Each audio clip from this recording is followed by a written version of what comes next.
Hello. Hear me clearly? Yes, we can hear you clearly. Yeah. Okay. તમારી Well, that's more પરવાનગી important વિનાયકભાઈ than હોય તો શરૂ કરીએ. me hearing. Like I'm getting soft audio, but that's fine. Okay. Is the light enough? Yes, બારી આ બાજુની light is enough.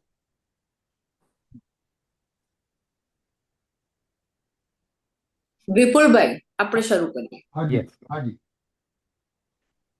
Father બાર. વિનાયક જાદવ, ડોક્ટર રૂપાલીબેન બખ અને મિત્રો, ફાધર વાલેસની જન્મ I cannot શતાબ્દી hear. ટાંકણે father Vinayak Excuse me, Jadav દેવી it's ભક્તિ very આપણે soft. મળે વાત કરવા માટે It's very soft. એ આપણું સૌભાગ્ય છે. અને આજના કાર્યક્રમની વાત એ રીતે છે, રૂપાલીબેન એમનો પરિચય આપવાના છે, સમાપન પણ કરવાના છે અને આભાર દર્શન પંચમભાઈ ઉપર જશે. એટલે હું હવે રૂપાલીબેનને વિનંતી Light કરું પૂરતી છે? કે Very એ dark. ફાધરનો પરિચય આપે. રૂપાલીબેન. આભાર વિપુલભાઈ. ફાધર વિનાયકનો પરિચય આપવો મારા માટે ખૂબ આનંદની વાત છે. Father, can you hear us? Yes, softly, but it's okay. Okay. Reverend father doctor Vinayak Jadav SJ 26 વર્ષ પર્યંત સેન્ટ ઝેવિયર્સ કોલેજ અમદાવાદ ખાતે ગુજરાતી સાહિત્ય અને પત્રકારત્વના અધ્યાપક તેમજ ઉપાચાર્ય તરીકે સેવા આપ્યા બાદ જૂન 2025માં છેવટે કોલેજના પ્રિન્સિપલ તરીકે નિવૃત્ત થયા. એ પૂર્વે તેઓ દૂત સામાયિકના માનદ મંત્રી તરીકે 16 વર્ષ, આદિલોક સામાયિકના સ્થાપક અને પ્રકાશક તરીકે 16 વર્ષ, દક્ષિણ એશિયાના જેસ્યુઇટ સામાયિક જીવનના તંત્રી તરીકે 6 વર્ષ, કેથોલિક ચર્ચ ગુજરાત રાજ્યના પ્રવક્તા તરીકે 6 વર્ષ, પ્રેમલ જ્યોતિના રેક્ટર તરીકે 6 વર્ષ, સેન્ટ ઝેવિયર્સ કોલેજના રેક્ટર તરીકે 3.5 વર્ષ અને ઈસુ સંઘના જુનિયરિટ ડાયરેક્ટર તરીકે 2.5 વર્ષની સેવા આપેલ છે. શ્રદ્ધા, શિક્ષણ, સાહિત્ય અને મીડિયા વિશે 250 ઉપરાંત લેખો તેમજ જીવનલક્ષી વ્યાખ્યાનો દ્વારા તેઓ લેખન અને વ્યાખ્યાન ક્ષેત્રે સક્રિય છે. આઝાદીની ચળવળ અને રાષ્ટ્રીય સ્વયંસેવક સંઘ તથા મનુના ભારતમાં શૂદ્રો તેમના અનુવાદ પુસ્તકો અને ગુજરાતી સાહિત્યિક પત્રકારત્વ, પ્રવાહો અને પ્રયોગો અને કોરોના વહી એમના સંશોધન અને સર્જનલક્ષી ગ્રંથો છે.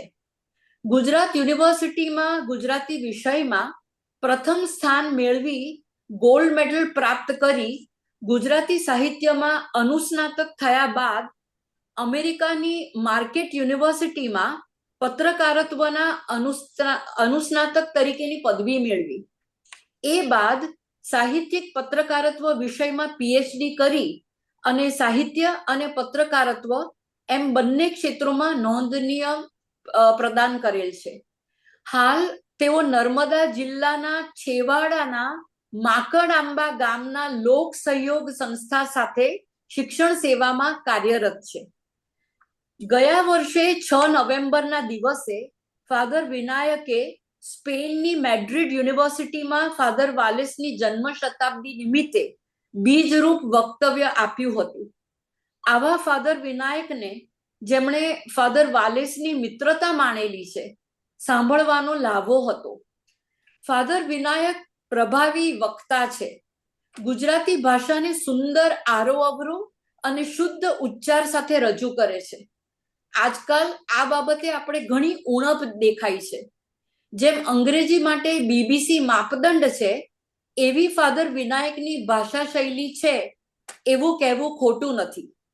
ફાધર વિનાયક કર્ણપ્રિય કંઠ પણ ધરાવે છે અને એમના ગાયેલા પ્રાર્થના ગીત, ખાસ કરીને જ્યારે રવિન્દ્રનાથ ટાગોરના ગીતાંજલિના પ્રાર્થના ગીત ગાય છે ત્યારે આપણા હૃદયના ઊંડાણને સ્પર્શી જાય છે. આદિલોકમાં મેં લેખ લખવાના શરૂ કર્યા હતા, ત્યારબાદ ફાધર વિનાયકે મને તંત્રી મંડળમાં સમાવી. તે 3 વર્ષો દરમિયાન એમની સાથે નજીકથી કાર્ય કરવાની અને આદિલોક ટીમ સાથે ગુજરાતમાં અને ગુજરાત બહાર પ્રસંગોપાત પ્રવાસ દરમિયાન એમની માનવીય આગેવાની, સમયબદ્ધતા, ચોકસાઈ વગેરે એમના ગુણોનો પરિચય થયો. એ સમય મારા માટે ખૂબ યાદગાર હતો. આજે ફાધર વિનાયક સાથે ઘણા વર્ષો બાદ એકચ્યુઅલી સાયબર સ્પેસ શેર કરતા ખૂબ આનંદની લાગણી અનુભવું છું.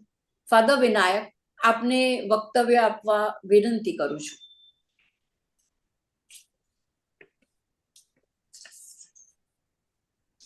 વડીલોને મિત્રો, સૌપ્રથમ તો મારા થકી થોડો વિલંબ થયો એ બદલ આપ સૌની ક્ષમા યાચું છું. ભારતમાં છું એટલે ઇન્ડિયન ટાઈમની દ્રષ્ટિએ પણ તમે સમજી શકશો, પરંતુ રૂપાલીબેને કહ્યું એમ હું નર્મદા જિલ્લાના એકદમ છેવાડાના ગામમાં છું, જ્યાં નેટવર્કનો કોઈ ભરોસો નથી. એટલે હું 50 કિલોમીટર ગાડી ચલાવીને માત્ર ને માત્ર આ લેક્ચરને માટે આવ્યો છું, ને ક્યાંક એવી મેં મેકશિફ્ટ વ્યવસ્થા ઊભી કરી છે. એટલે જો કંઈ ટેકનોલોજીકલ ખામી કે વિલંબ કે એવું કંઈ થાય તો પહેલેથી જ ક્ષમા યાચું છું. જ્યારે મારે ઓનલાઈન બોલવાનું આવે છે ત્યારે મારે જે બોલવાનું છે એના કરતાં ટેકનોલોજીની નર્વસનેસ વધારે હોય છે, કારણ કે ઘણી બધી વાર મારો અનુભવ દશેરાના દિવસે ઘોડું ન દોડ્યું એવો હોય છે ટેકનોલોજી બાબતે. એટલે જે કંઈ ટેકનોલોજીકલ મર્યાદાઓ આપણે અનુભવીશું અથવા આશા રાખીએ કે ન અનુભવીએ, પણ પહેલેથી એની ક્ષમા યાચું છું. તો ગુજરાતી સાહિત્ય અકાદમીના સ્થાપક અને અધ્યક્ષ શ્રી વિપુલભાઈ કલ્યાણી સાહેબ, આ ઓનલાઈન ફોરમમાં જોડાયેલા મારા મિત્રો રૂપાલીબેન બર્ક, પંચમ શુક્લ, અકાદમીના વરિષ્ઠ સભાસદો અને અત્રે જોડાયેલા સુજ્ઞ શ્રોતાજનો, આજની આ ઓનલાઈન સંગોષ્ઠીમાં ઉપસ્થિત વડીલોને વંદન અને સર્વને સ્નેહભર્યા નમન. જય ગુજરાત. સૌપ્રથમ તો 1977માં સ્થપાયેલી યુનાઇટેડ કિંગડમ સ્થિત ગુજરાતી સાહિત્ય અકાદમીને 5 દાયકા પૂર્ણ કરવા બદલ અંતરના અભિનંદન. અકાદમીની આ સુવર્ણ યાત્રા હીરક અને અમૃત પડાવો વટાવીને શતાબ્દીના શિખરે વિરાજે એવી શુભેચ્છાઓ અને પ્રાર્થના. સવાઈ ગુજરાતી અને પદ્મશ્રી એવા આપણા લાડીલા ફાધર વાલેસનો વ્યાખ્યાનનો વિષય છે, અને શ્રી હરિવલ્લભ ચુનીલાલ ભાયાણી સ્વાધ્યાય પીઠ અંતર્ગત આ વ્યાખ્યાનનું આયોજન છે. એ એક સુભગ સુયોગ છે, કારણ ભાયાણી સાહેબ અને ફાધર વાલેસ વચ્ચે સ્નેહનો ભીનો તંતુ હતો, જેની વાત કરીને આપણે આજના ઉપક્રમનો શુભારંભ કરીએ. ફાધર વાલેસના એક અત્યંત મહત્વના પુસ્તક શબ્દલોકની પ્રસ્તાવના ભાયાણી સાહેબે લખી છે, જેના પ્રતિસાદમાં ફાધરે લખ્યું હતું ભાયાણી સાહેબ વિશે: ભાષાવિદ શબ્દપ્રેમી ડોક્ટર હરિવલ્લભ ભાયાણીએ હસ્તપ્રત વાંચીને અધિકૃત પ્રસ્તાવનાની પુસ્તકને અને મને ભેટ આપી, એથી મને અંગત આનંદ અને ઊંડો ગર્વ છે. તો ભાયાણી સાહેબે પણ પ્રસ્તાવનાને જ કેવું ગરિમાપૂર્ણ શીર્ષક આપ્યું હતું: વાણીનું વરદાન, વાગ્દેવીનો પાટોત્સવ. આવા અર્થગર્ભ શીર્ષકમાં જ ભાયાણી સાહેબનો ફાધર વાલેસ પ્રત્યેનો અને એમના ગ્રંથ શબ્દલોક પ્રત્યેનો અહોભાવ પ્રગટ થાય છે. જુઓ ભાયાણી સાહેબે શું લખ્યું પ્રસ્તાવનામાં: જ્યાં જ્યાં એક વસે ગુજરાતી, ત્યાં ત્યાં આ પુસ્તક વસવું ઘટે. કુટુંબ પરિવારમાં કે નાના જૂથમાં એના વિવિધ અંશો વંચાતા રહે, એવી દ્રઢાગ્રહી ભલામણ સાથે, એવા હિતોપદેશ સાથે જ હું મારે કહેવાના શ્રી ગણેશ કરું છું. અને પછી તો લાંબી પ્રસ્તાવના છે, એ વાંચવા જેવી છે.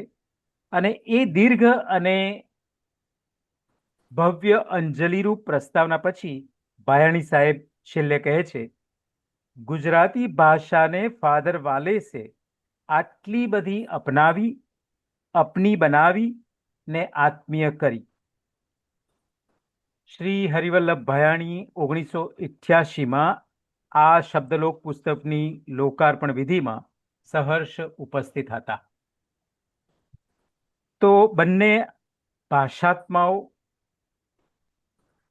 કહીએ ભાષાજીવીઓ, એમને ભાવભરી સ્મરણાંજલિ અર્પીને એમના આશીર્વાદ લઈને આજના વિષયને ન્યાય આપવાની નમ્ર કોશિશ કરું છું.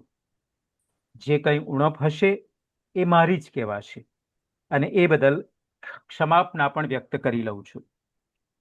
આપણી સાહિત્યપ્રીત અને ભાષા નિસ્બત જોઈને પરલોકમાં બંને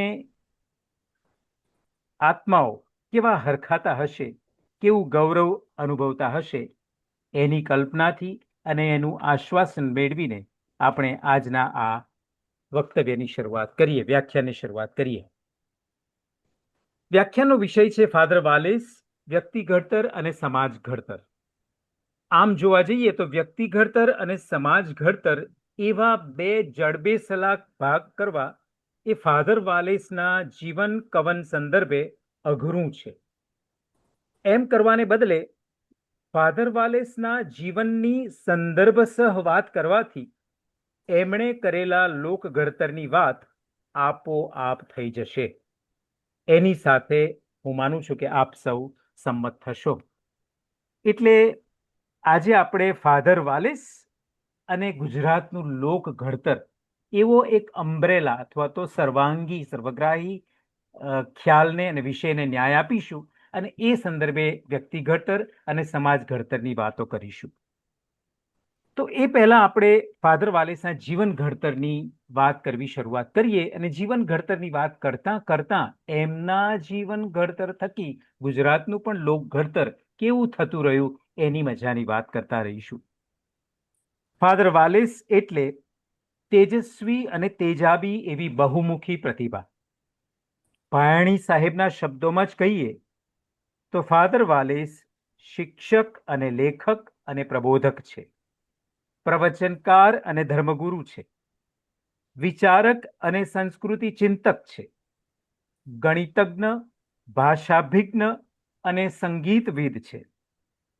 સ્પેનથી આરંભાયેલી અને ભારત તેમજ ગુજરાતમાં વિસ્તરી પાંગરીને એમની જીવન યાત્રા દક્ષિણ અમેરિકા થઈ પાછી સ્પેનમાં જ આટો પાઈ ત્યાં લગીની બરાબર 95 વર્ષ ને 4 દિવસની સુદીર્ઘ જીવન યાત્રા સાચે જ એક અમર યાત્રા બની ગઈ. કેવી રીતે? તો એની વાત મારે 7 મુદ્દામાં કરવી છે.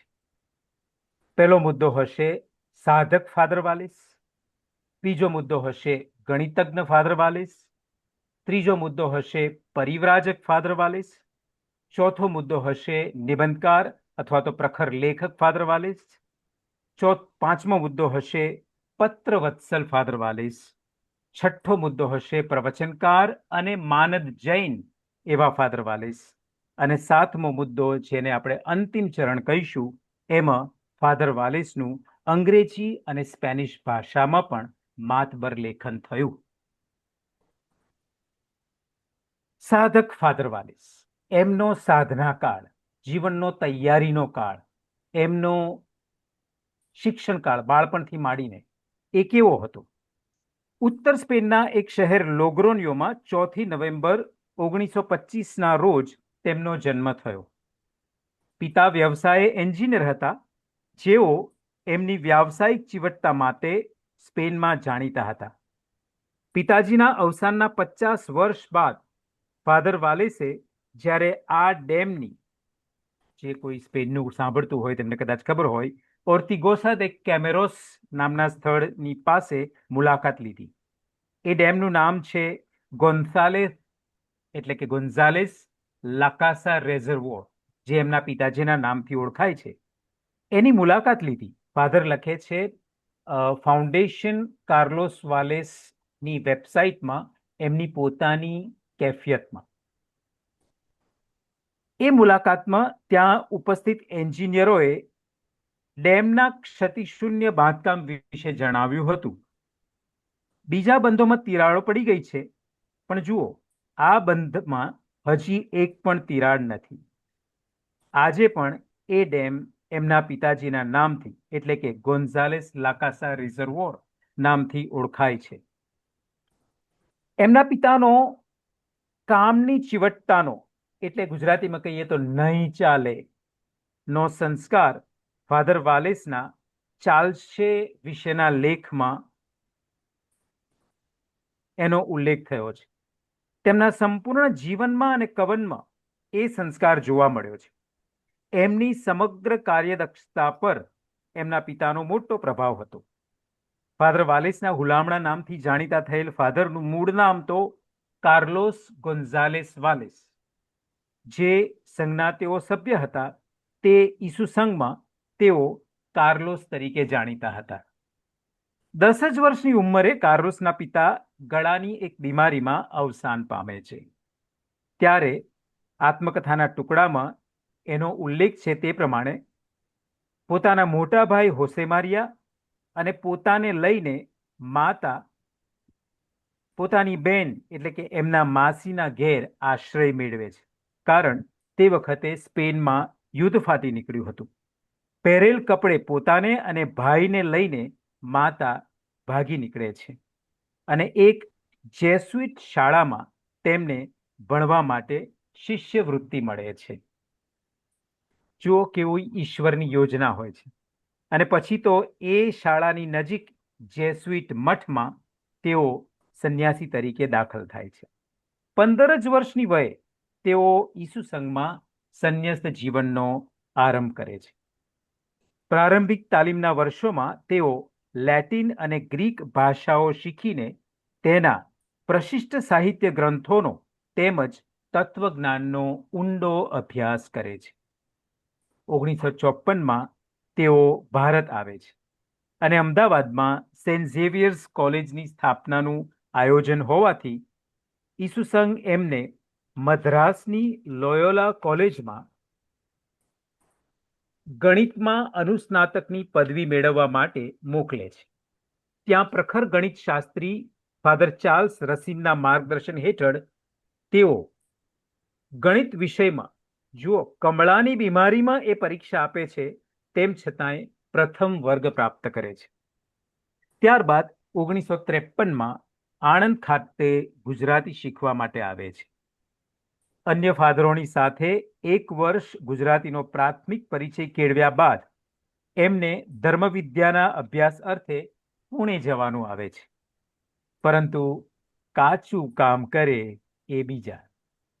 ફાધર ઉપરીઓને માગણી કરે છે કે ગુજરાતી પાક્કું કરવા હજી બીજું 1 વર્ષ એમને આપવામાં આવે અને એ વર્ષ એ વિદ્યાનગરની એક કોલેજના છાત્રાલયમાં રહીને વિદ્યાર્થીઓ સાથે ગુજરાતી શીખવાનો મહાવરો કરીને પછી જ પોતાના અભ્યાસમાં આગળ વધે છે.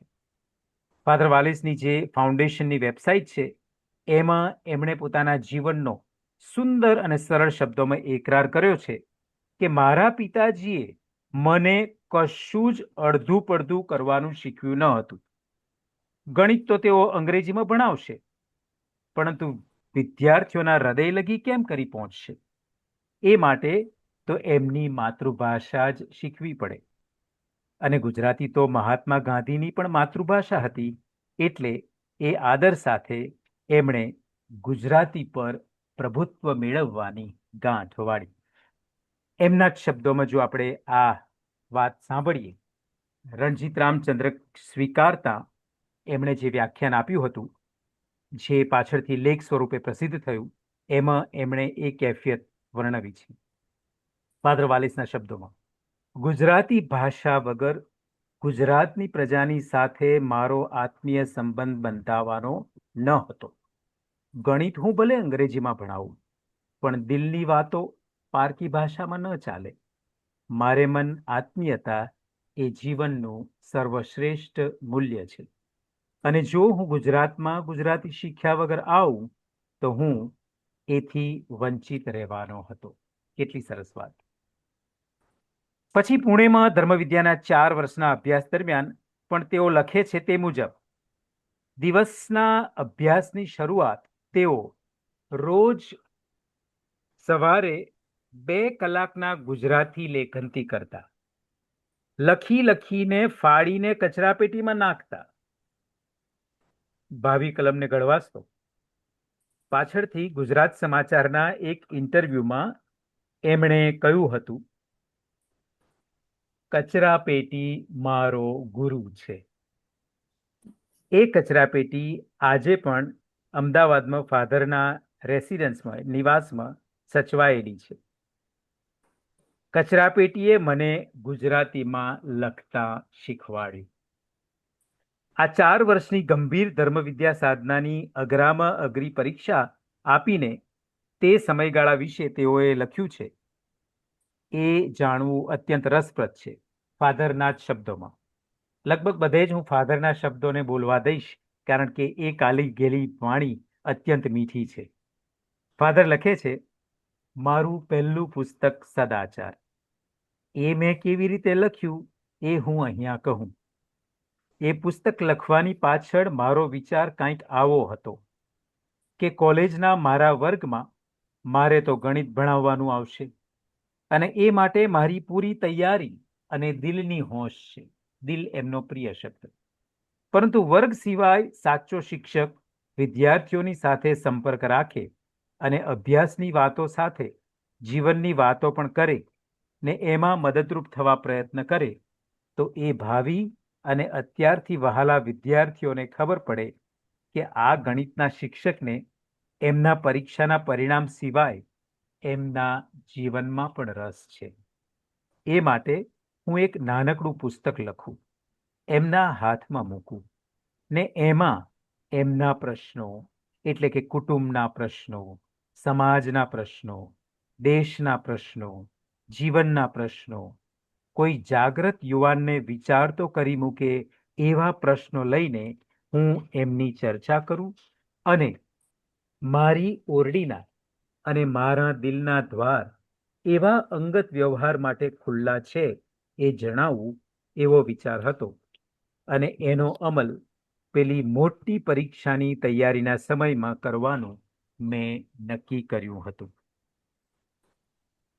જોકે ધર્મવિદ્યાની પેલી પરીક્ષાની તૈયારી તો એમણે સવેડા જ કરી લીધી હતી, એટલે એ પરીક્ષામાં પણ તેઓ સફળતાપૂર્વક ઉત્તીર્ણ થયા અને પુરોહિત એટલે કે ફાધર તરીકે દીક્ષા લીધી 24/4/1958 રોજ, જેમાં એમના માતૃશ્રીની વત્સલ હાજરી હતી.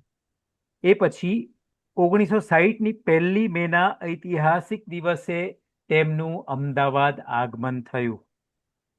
એમની મુંબઈથી અમદાવાદની પ્રથમ યાત્રાની પણ રસપ્રદ કહાની છે.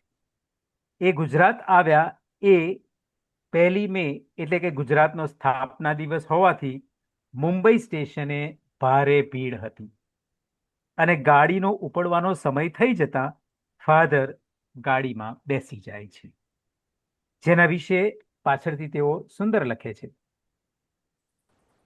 1 મે 1960ના દિવસે હું પહેલી વાર અમદાવાદ આવ્યો. ઊભો આવ્યો, ઊંઘતો આવ્યો. ભીડમાં પડી જવાનો કોઈ ડર નહોતો અને વગર ટિકિટે આવ્યો. ગુજરાત રાજ્યનો એ સ્થાપના દિવસ, ફાધર વાલેસના અમદાવાદ આગમનનો દિવસ એમના જીવનમાં કેવળ યોગાનુયોગથી વિશેષ પુરવાર થવા લેખાયો હતો. એના વિશે એમણે કેવું સરસ લખ્યું છે. ગુજરાત બન્યું ત્યારથી હું પણ ગુજરાતી બનવા લાગ્યો હતો. વાહ! આવી સાધના પછી, સાધનાના આવા વર્ષો પછી ફાધર એક ગણિતજ્ઞ ફાધર વાલિસ તરીકેનું પોતાનું જીવન શરૂ થાય છે. ગણિતના અધ્યાપક તરીકે અને ગુજરાતી બીજગણિતના નવપ્રસ્થાનકાર તરીકે. તો 1955માં અમદાવાદમાં સ્થપાયેલી સેન્ટ ઝેવિયર્સ કોલેજમાં પણ ફાધર વાલેસનું ગણિતનું અધ્યાપન 1960માં શરૂ થાય છે. પેલું ધર્મવિદ્યાના અભ્યાસ દરમિયાન લખાયેલું પુસ્તક પ્રકાશિત કરવા પ્રકાશક પાસે લઈને જાય છે. કયું પુસ્તક? સદાચાર. તો પ્રકાશક તો એનું મથાળું સદાચાર જોઈને જ ફેંકી દે છે. આવું પુસ્તક કોણ વાંચે? સ્પેનથી તેઓ માતા પાસેથી પૈસા મંગાવે છે અને એમનું પ્રથમ પુસ્તક પ્રકાશિત થાય છે. આ ફેંકાઈ ગયેલું પુસ્તક પાછળથી એની 3 ભાષાઓમાં 20 આવૃત્તિઓ બહાર પડે છે. ગણિત વિષય પરની પ્રખર તેજસ્વીતા અને ગુજરાતી ભાષા અને સંસ્કૃતિની એમની વધતી જતી તજજ્ઞતાને ધ્યાનમાં લઈને ગુજરાત યુનિવર્સિટી ગુજરાતી ભાષામાં આધુનિક ગણિત અર્થાત નૂતન ગણિતના ગુજરાતી પાઠ્યપુસ્તકોની રચના સમિતિમાં ફાધર વાલેસની નિમણૂક કરે છે. Doctor P C. વૈદ્ય અને ડૉક્ટર યુ.આર. રાવ સાથે. ભારતીય સંસ્કૃતિની રસજ્ઞતાને લઈને કલન શાસ્ત્રની ગુજરાતી પરિભાષાના નિર્માણમાં તેઓ મૌલિક યોગદાન આપે છે. એમનું યોગદાન આજે આપણે ગુજરાતીમાં સેટ માટે ગણ શબ્દ વાપરીએ છીએ. કેટલા ઓછાને ખબર છે એ શબ્દ ફાધર વાલેસે આપેલો છે ગણપતિ પરથી.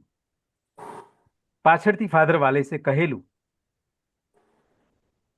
આ ગુજરાતી જેવી સરળ ભાષા બીજે ક્યાંય જોવા મળે તો માનજો કે તમે શોધ કરી છે.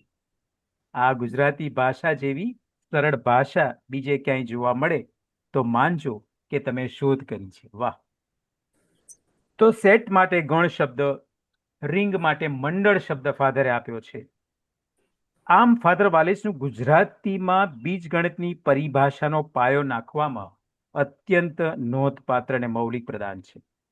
એમણે હળવી શૈલીમાં 1-1 રિલેશન માટે સીતા સંબંધ અને 1 મેની રિલેશન માટે દ્રૌપદી સંબંધ એવા શબ્દો સૂચવેલા, જે ભલે ન સ્વીકારાયા, પરંતુ એમાં એમનું ભારતીય પુરાણ શાસ્ત્રોનું ગહન જ્ઞાન અને ભારતીય સંસ્કૃતિને કેટલી હદે એમણે આત્મસાત કરી હતી એ વ્યક્ત થાય છે. બ્રિટિશ ગણિતશાસ્ત્રી પ્રોફેસર G.H. હાર્ડીના અ કોર્સ ઓન પ્યોર મેથેમેટિક્સનો વિદ્વત ગુજરાતી અનુવાદ ફાધર વાલેસે કર્યો અને જેને નામ આપ્યું કેવળ ગણિત. શેના પરથી? શંકરાચાર્યના કૈવલાદ્વૈતના સિદ્ધાંત પરથી. અને એપ્લાઇડ મેથેમેટિક્સનો પણ એમણે અનુવાદ કર્યો અને એને નામ આપ્યું રામાનુજાચાર્યના વિશિષ્ટાદ્વૈત પરથી વિશિષ્ટ ગણિત. જો આ નામો પણ ફાધર વાલેસનું યોગદાન છે. ગણિતનું સર્વપ્રથમ ગુજરાતી સામયિક સુગણિતમ સ્થાપવામાં એમની બુનિયાદી ભૂમિકા રહી. એના તંત્રી તરીકેનું આમંત્રણ પણ એમને હતું, પરંતુ એમણે સ્વીકાર્યું ન હતું. ગણિતની વિદ્વતાને કારણે ફાધર વાલેસે 3 વખત ગણિતની વિશ્વ પરિષદમાં ભારતનું પ્રતિનિધિત્વ કર્યું. મોસ્કોમાં, એક્સેટર યુકેમાં અને નાઇસ ફ્રાન્સમાં. ગણિતના વિશ્વકોશ જ્ઞાનગંગામાં પણ તેમનો સિંહ ફાળો રહ્યો. ઉનાળાની આકરી રજાઓ દરમિયાન ગુજરાતના ગણિત શિક્ષકો માટે અભ્યાસ શિબિરોમાં ઉત્તમ વ્યાખ્યાનો આપ્યા અને નૂતન ગણિતના અભ્યાસક્રમના આધુનિકીકરણના બીજ રોપ્યા. ગણિતના વિદ્વાન અધ્યાપક પ્રોફેસર M.H. વસાવડા સાહેબ નોંધે છે એમના શબ્દોમાં, 1973માં શાળાઓમાં નવું ગણિત શીખવવાનું શરૂ કર્યું ત્યારે શિક્ષકોને એ પ્રત્યે ભારે અણગમો અને પૂર્વગ્રહ હતો. એને ઉદ્દેશીને ફાધર વાલેસે સુગણિતમમાં જે લેખ લખ્યો, જેના ચમત્કારે એ અણગમો અને પૂર્વગ્રહ બંને તૂટ્યા અને સૌએ નવા ગણિતને ઉમળકાભેર આવકાર્યું. જો ફાધરે એ સુગણિતમમાં લેખ લખ્યો, એમાં શું લખ્યું હતું? ફાધરના શબ્દોમાં, નવું ગણિત અઘરું છે એમ પહેલેથી જ શિક્ષક વર્ગમાં જાહેર કરશે તો એ ખરેખર અઘરું લાગશે અને પાંગડું પણ રહેશે. કન્યાનો સ્વભાવ ઉગ્ર છે એવી અફવા કન્યા આવતા પહેલા સાસરે પહોંચે તો એની સામે પૂર્વગ્રહ બંધાશે અને એનો સ્વભાવ ગરીબ ગાય જેવો નરમ હશે તોય બધા લડશે અને સામે થશે. એના સંસારમાં રીતસર અડચણ નાખશે. નિંદાનું જોર જબરું હોય છે, માટે એવી નિંદા હવે ન કરીએ. નવા ગણિતનો સ્વભાવ નરમ છે. નવોઢા સંકોચ અને શરમ લઈને આવે છે, એને પનોતા પગલાં પાડવા દઈએ. વાહ! નવોઢા અને પનોતા જેવા શબ્દો ભાષા અને સંસ્કૃતિને જેણે પચાવી હોય એમને જ શું છે કેવું ગજબનું પ્રભુત્વ હતું ભાષા અને સંસ્કૃતિ પર. એટલે જ પ્રાધ્યાપક વસાવડા લખે છે, સરદાર પટેલ યુનિવર્સિટી દ્વારા પ્રકાશિત 30 ગ્રંથોની જ્ઞાન ગંગોત્રી ગ્રંથમાળાના ગણિત દર્શન ગ્રંથમાં ફાધર વાલેસના લેખો ગુજરાતીમાં ગણિત વિષયક લખાણના સુંદર નમૂના છે. હું 12મા સાયન્સમાં ભણતો હતો ત્યારની મારી વાત કરું તો અમે ધોરણ 12 સાયન્સમાં ભણતા હતા ત્યારે ફાધર વાલેસના જાડા એવા અદ્યતન ગણિત પરિચય નામના ગણિત ગ્રંથોમાંથી દાખલાઓનો મહાવરો કરતા. કારણ એવી માન્યતા પ્રવર્તતી કે બોર્ડના ગણિતના પેપરમાં તો ફાધર વાલેસના જ દાખલા પૂછાય છે. ગુજરાતી ગણિત પરના ફાધરના પ્રભુત્વ માટે તો કલનશાસ્ત્ર અને યામ ભૂમિતિ જેવા વિષયો પરના એમના દળદાર ગ્રંથો અને એમની સંકલન અને વિકલન ઇન્ટિગ્રેશન અને ડેરિવેશન માટેની પ્રાદેશિક સંજ્ઞાઓ જ જોવી રહી. એક સ્પેનિશ જીવડાએ ગુજરાતીને કેટલી બધી હદે આત્મસાત કરી દીધી હતી કે એમણે ગણિત અને ગુજરાતીને એક મંચ પર લાવી દીધા હતા. બંનેને સંસ્કૃતિ સાથે ઓતપ્રોત કરી દીધા હતા. તાજેતરમાં જ એમના સુગણિતમ સામયિકમાં પ્રકાશિત થયેલા લેખોનું ગુજરાત ગણિત મંડળે પુસ્તક બહાર પાડ્યું. 2015માં પોતાના વાર્ષિક અધિવેશનમાં ગુજરાત ગણિત મંડળે ફાધરને છેક સ્પેનથી મુખ્ય મહેમાન તરીકે તેડાવ્યા હતા. એવો હતો એમનો ગણિતજ્ઞ ફાધર વાલેસ સાથેનો નાતો અને પ્રેમ, અને એવો હતો ફાધર વાલેસનો ગુજરાતના ગણિત વિશ્વ પરનો જાદુ. ફાધરના વિદ્યાર્થી અને એમના મિત્ર એવા ડોક્ટર અભિજીત સેને સંસ્મરણ વાગોડ્યું હતું કે ગણિત અને સંગીતના આત્મીય સંબંધ વિશે ફાધર એમને ઘણી વાતો કરતા. એવી વિલક્ષણ અને વિચક્ષણ બુદ્ધિ પ્રતિભા ધરાવતા ફાધર બહુ ઓછા લોકો જાણે છે કે અચ્છા પિયાનો વાદક પણ હતા. ગણિત, ભાષા, સાહિત્ય, સંગીત આ સર્વનો એમના જીવનમાં કહો કે અલૌકિક સંગમ હતો. 1960થી આરંભાયેલી ગણિત અધ્યાપન અને સંશોધન અને લેખનની યાત્રા છેવટે 1982માં વિરમે છે.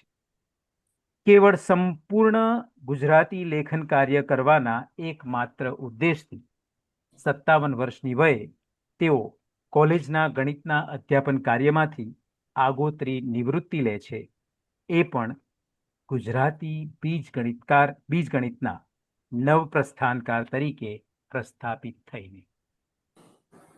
ફાધર વાલેસને ત્રીજા રૂપે યાદ કરવા હોય તો પરિવ્રાજક ફાધર વાલેસ.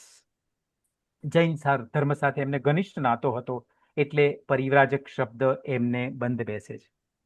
ગણિતના અધ્યાપનની સમાંતરે જ ફાધર વાલેસ ગુજરાતી ભાષા, પ્રજા, સંસ્કૃતિ અને સંસ્કારને સંપૂર્ણ આત્મસાત કરવાની નેમ સાથે 1973માં વિહાર યાત્રા આરંભે છે.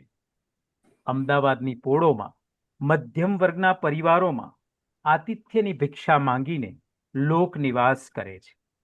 ત્યાંથી પોતાની સાયકલ લઈને કોલેજમાં ભણાવવા આવતા સફેદ જબ્બા લહેંગામાં સજ્જ એવા એક ગોરા ફરિશ્તાનું સ્મરણ હજી આજે પણ અમદાવાદની એક પેઢીમાં તો જીવંત છે.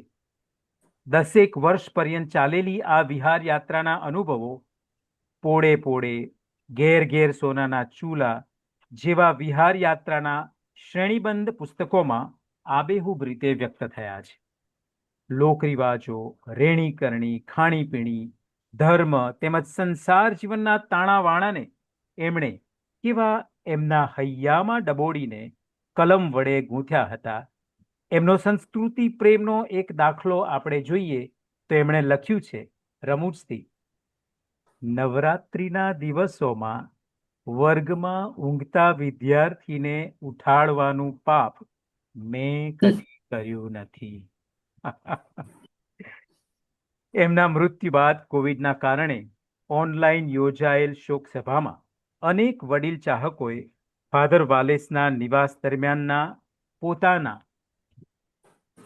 શૈશવના સંસ્મરણોને વાગોળ્યા હતા. કેટલાકે તો ફાધરે પોતાને પારણામાં ઝુલાવ્યાની સુખદ સ્મૃતિને ધન્યતા અને અહોભાવથી વાગોળી હતી.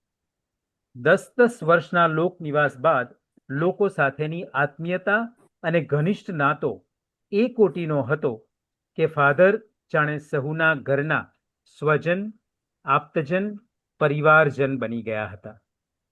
એની સાક્ષી હું નજરે જોયેલા પ્રસંગ પરથી આપી શકું. મેં આ પ્રસંગે હું હાજર હતો કે ફાધર કેવા લોકોના હૈયામાં વસી ગયા હતા અને ગુજરાતના લોકો કેવા ફાધરના હૈયામાં વસી ગયા હતા. 2015માં ફાધર છેલ્લી વાર સ્પેનથી ભારત આવ્યા ત્યારે કોલેજના એમના નિવાસ સ્થાનના આંગણે અનેક ગુજરાતી ગૃહિણીઓ નાનકડા ડબ્બાઓમાં કાંઈ ને કાંઈ વાનગી બનાવી લાવીને ફાધરની વાટ જોતા ઊભા હતા. જેવા ફાધર બહાર આવ્યા કે તેઓ લડી લડીને ફાધરને ડબ્બા ખોલી ખોલીને આગ્રહ કરવા લાગ્યા. ફાધર અમારા ઘેર રહેતા હતા ત્યારે તમને શીરો ખૂબ ભાવતો હતો. ફાધર તમે અમારા ઘરે રહેતા હતા ત્યારે તમને ઢોકળા ખૂબ ભાવતા હતા. કોઈક ઢોકળાનો તો કોઈક થેપલાનો આગ્રહ કરતું હતું. અને ફાધર દરેકના ઘરની ચપટી ચપટી વાનગીને આરોગીને સ્મરણોની મીઠાશને મુખમાં મમડાવતા મેં જોયા છે. ફાધર જ્યારે પોળમાં રહેતા હતા ત્યારે અમારા એક ઉપરીએ મને આ વાત એમના મુખે કરી હતી કે મને એકવાર થયું ઉપરી તરીકે હું એમની અચાનક મુલાકાત કરું. એટલે હું પોળમાં ગયો તો હું એટલો પ્રભાવિત થયો કે પોળમાં એક સાંકડા ઘરમાં એક નાનકડી સાદડી પર એ બપોરના સમયે વામકુક્ષી ફરમાવી રહ્યા હતા. ફાધરને પોળની સંકળાશ નડી નથી, ઘરની સંકળાશ નડી નથી, કારણ કે એમનું હૃદય મોટું હતું અને એટલે પરિવારો જેમ રહે તેમ રહ્યા અને એ લોકો જે પ્રમાણે જીવ્યા તે પ્રમાણે જીવ્યા. એક વિદેશી હોવા છતાં આપણે કલ્પી શકીએ કે પોળમાં રહેવું એ કેટલો પ્રેમ અને કેટલો પ્રયત્ન માંગી લે. લોકનિવાસોમાંથી જામેલી એમની વર્તમાન પત્રોની કટારો અને પુસ્તકોની હારમાળાએ એમને ગુજરાતના ઘર ઘરમાં જ નહીં, હૈયે હૈયામાં એવા સમાવી દીધા હતા કે એક સમયે તો કહેવાતું કે દરેક ગુજરાતી પરિવારમાં 2 ફાધર વસે છે. એક બાયોલોજીકલ ફાધર અને બીજા ફાધર વાલેસ. આવી આત્મીયતામાંથી જન્મ્યા છે ફાધર વાલેસના મરમાળુ પુસ્તકો જેવા કે પર્વોત્સવ, મુરલી, લગ્નસાગર. લગ્નસાગર તો આજે પણ લગ્ન પ્રસંગની ઉત્તમ ભેટ મનાય છે. ગુજરાતી ભાષા જ નહીં, ભારતીય સંસ્કૃતિને જ આખે આખી એમણે કેવી હાડમાં ઉતારી હતી, બલકે ઓગાળી દીધી હતી. એ જોવું હોય તો કૃષ્ણની મુરલીના વિવિધ પાસા ઉપરનું એમનું કોઈ કૃષ્ણ ભક્તને પણ શરમાવે એવું ગહન મર્મશીલ મનન વાંચવું. પછી ભારતની સરકાર એમને ભારતનું નાગરિકત્વ સામે ચાલીને કેમ ના આપે? ગુજરાતનો એમનો વાલસોયો વાચકગણ જ નહીં, ભાવકગણ, અને ભાવકગણ જ નહીં, ભક્તગણ એમને સવાઈ ગુજરાતી તરીકે કેમ ન નવાજે?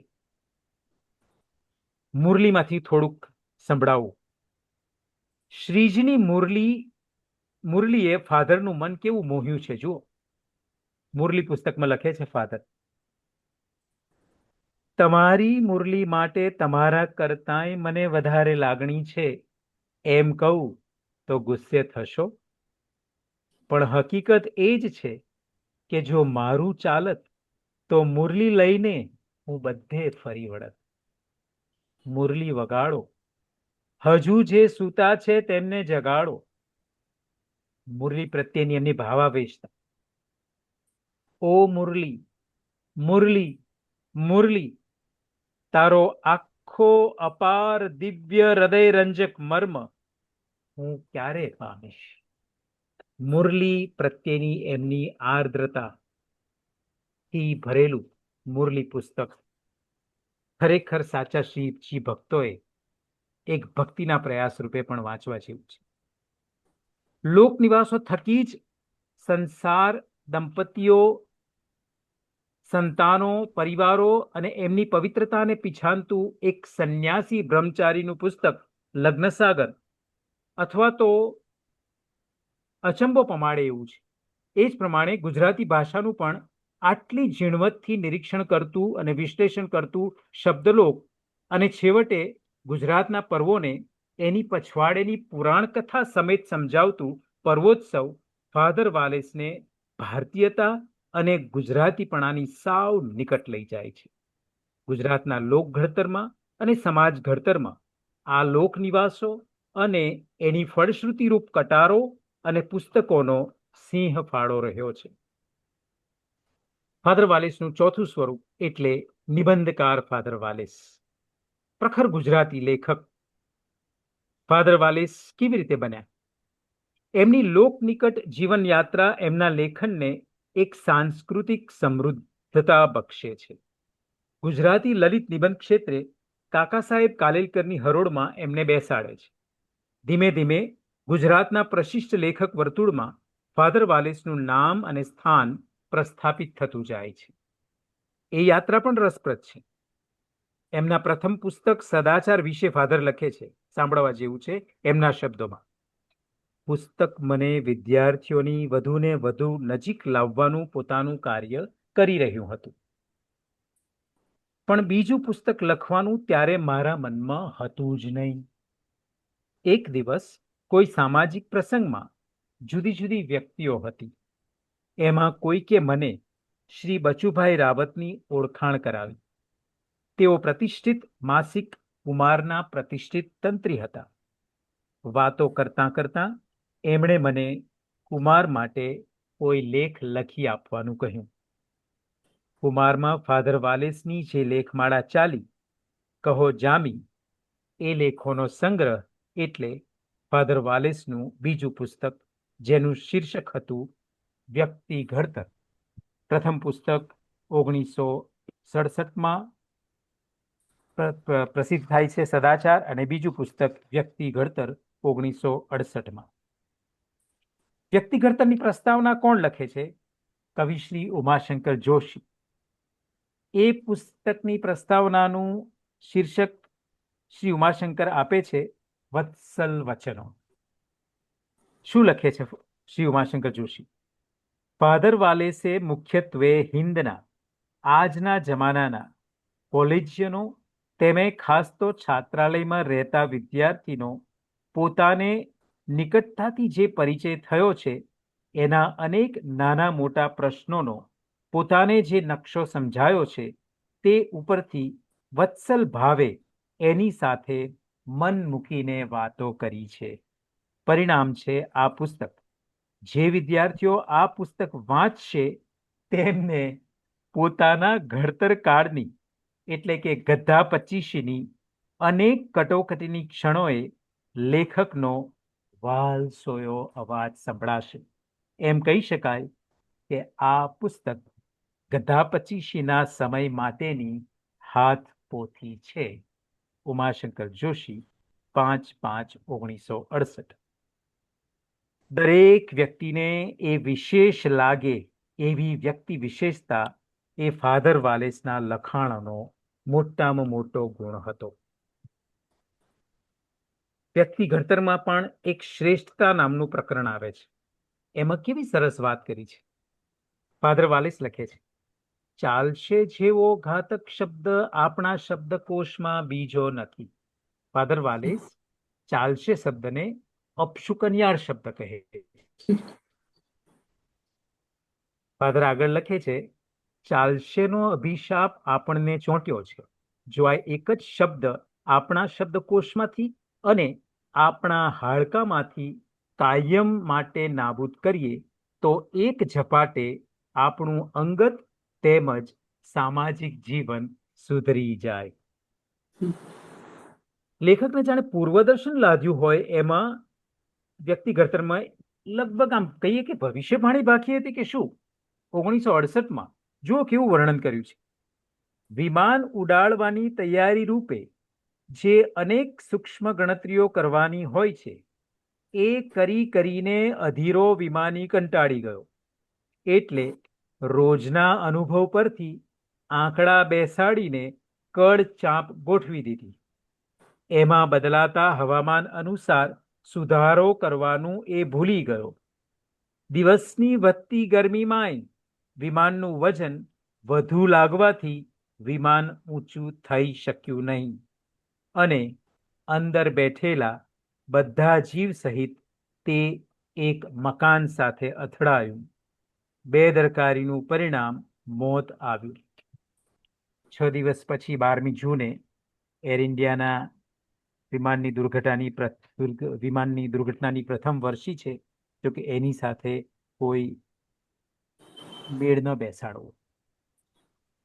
કુમાર બાદ ભાવનગરથી લોકમિલાપ સંસ્થાના પ્રકાશક શ્રી મહેન્દ્ર મેઘાણીના આગ્રહથી લોકમિલાપમાં પણ ફાધર વાલેસની લેખમાળા ચાલી. ગુજરાત સમાચારના તંત્રી શ્રી શાંતિલાલ શાહના આગ્રહથી ગુજરાત સમાચારમાં દર રવિવારની પૂર્તિમાં નવી પેઢીને લેખમાળા ચાલી. ફાધરે શાંતિલાલભાઈને પૂછ્યું, શું લખું? શાંતિલાલભાઈએ કહ્યું, કુમારમાં લખો છો એવું. ફાધરની જ કેફિયતમાં આ વાતને સાંભળીએ. ફાધર કહે છે, નવી પેઢીને કટારે મારે માટે અમદાવાદમાં અને ગુજરાતમાં લોક હૃદયના દ્વાર ખોલ્યા. રવિવારની પૂર્તિના છેલ્લા પાના ઉપર 8 કોલમ રોકીને મારો લેખ આવે. હજી ટીવીનું આગમન થયું ન હતું.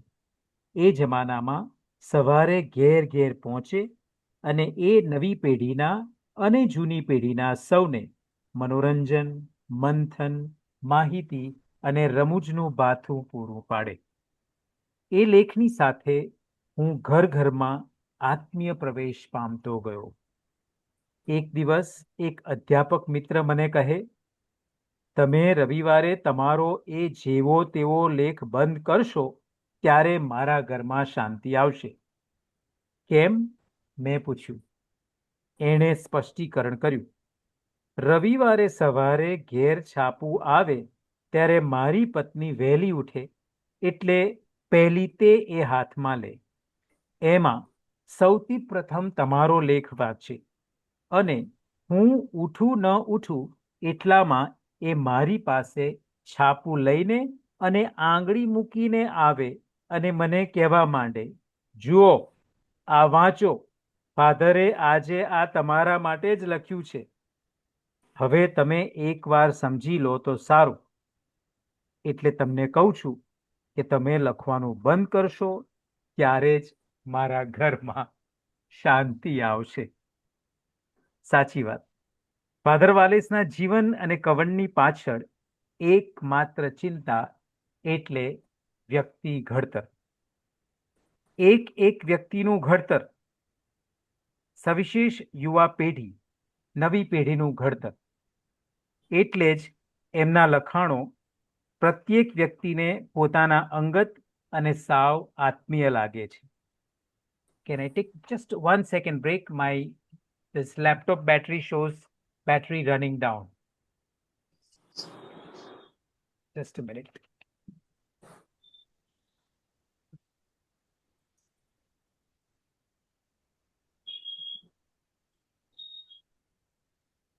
Hasmukh?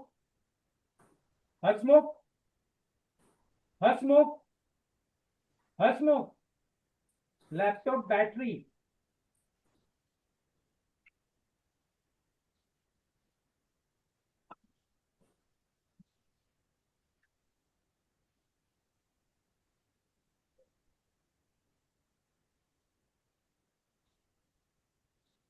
Do you hear me?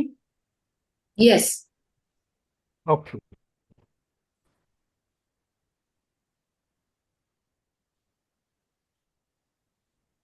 This battery will go down. We have to connect the laptop.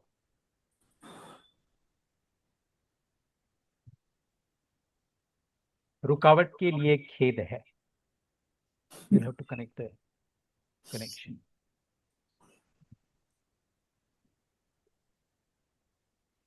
Is it okay? Is this? Can you close this?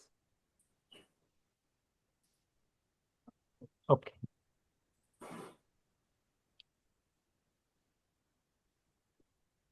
સાચી વાત. ફાધર વાલેસના જીવન અને કવન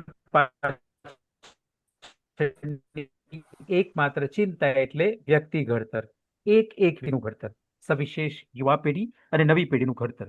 એટલે જ એમના લખાણો પ્રત્યેક વ્યક્તિને પોતાના અંગત અને સાવ આત્મીય લાગે છે.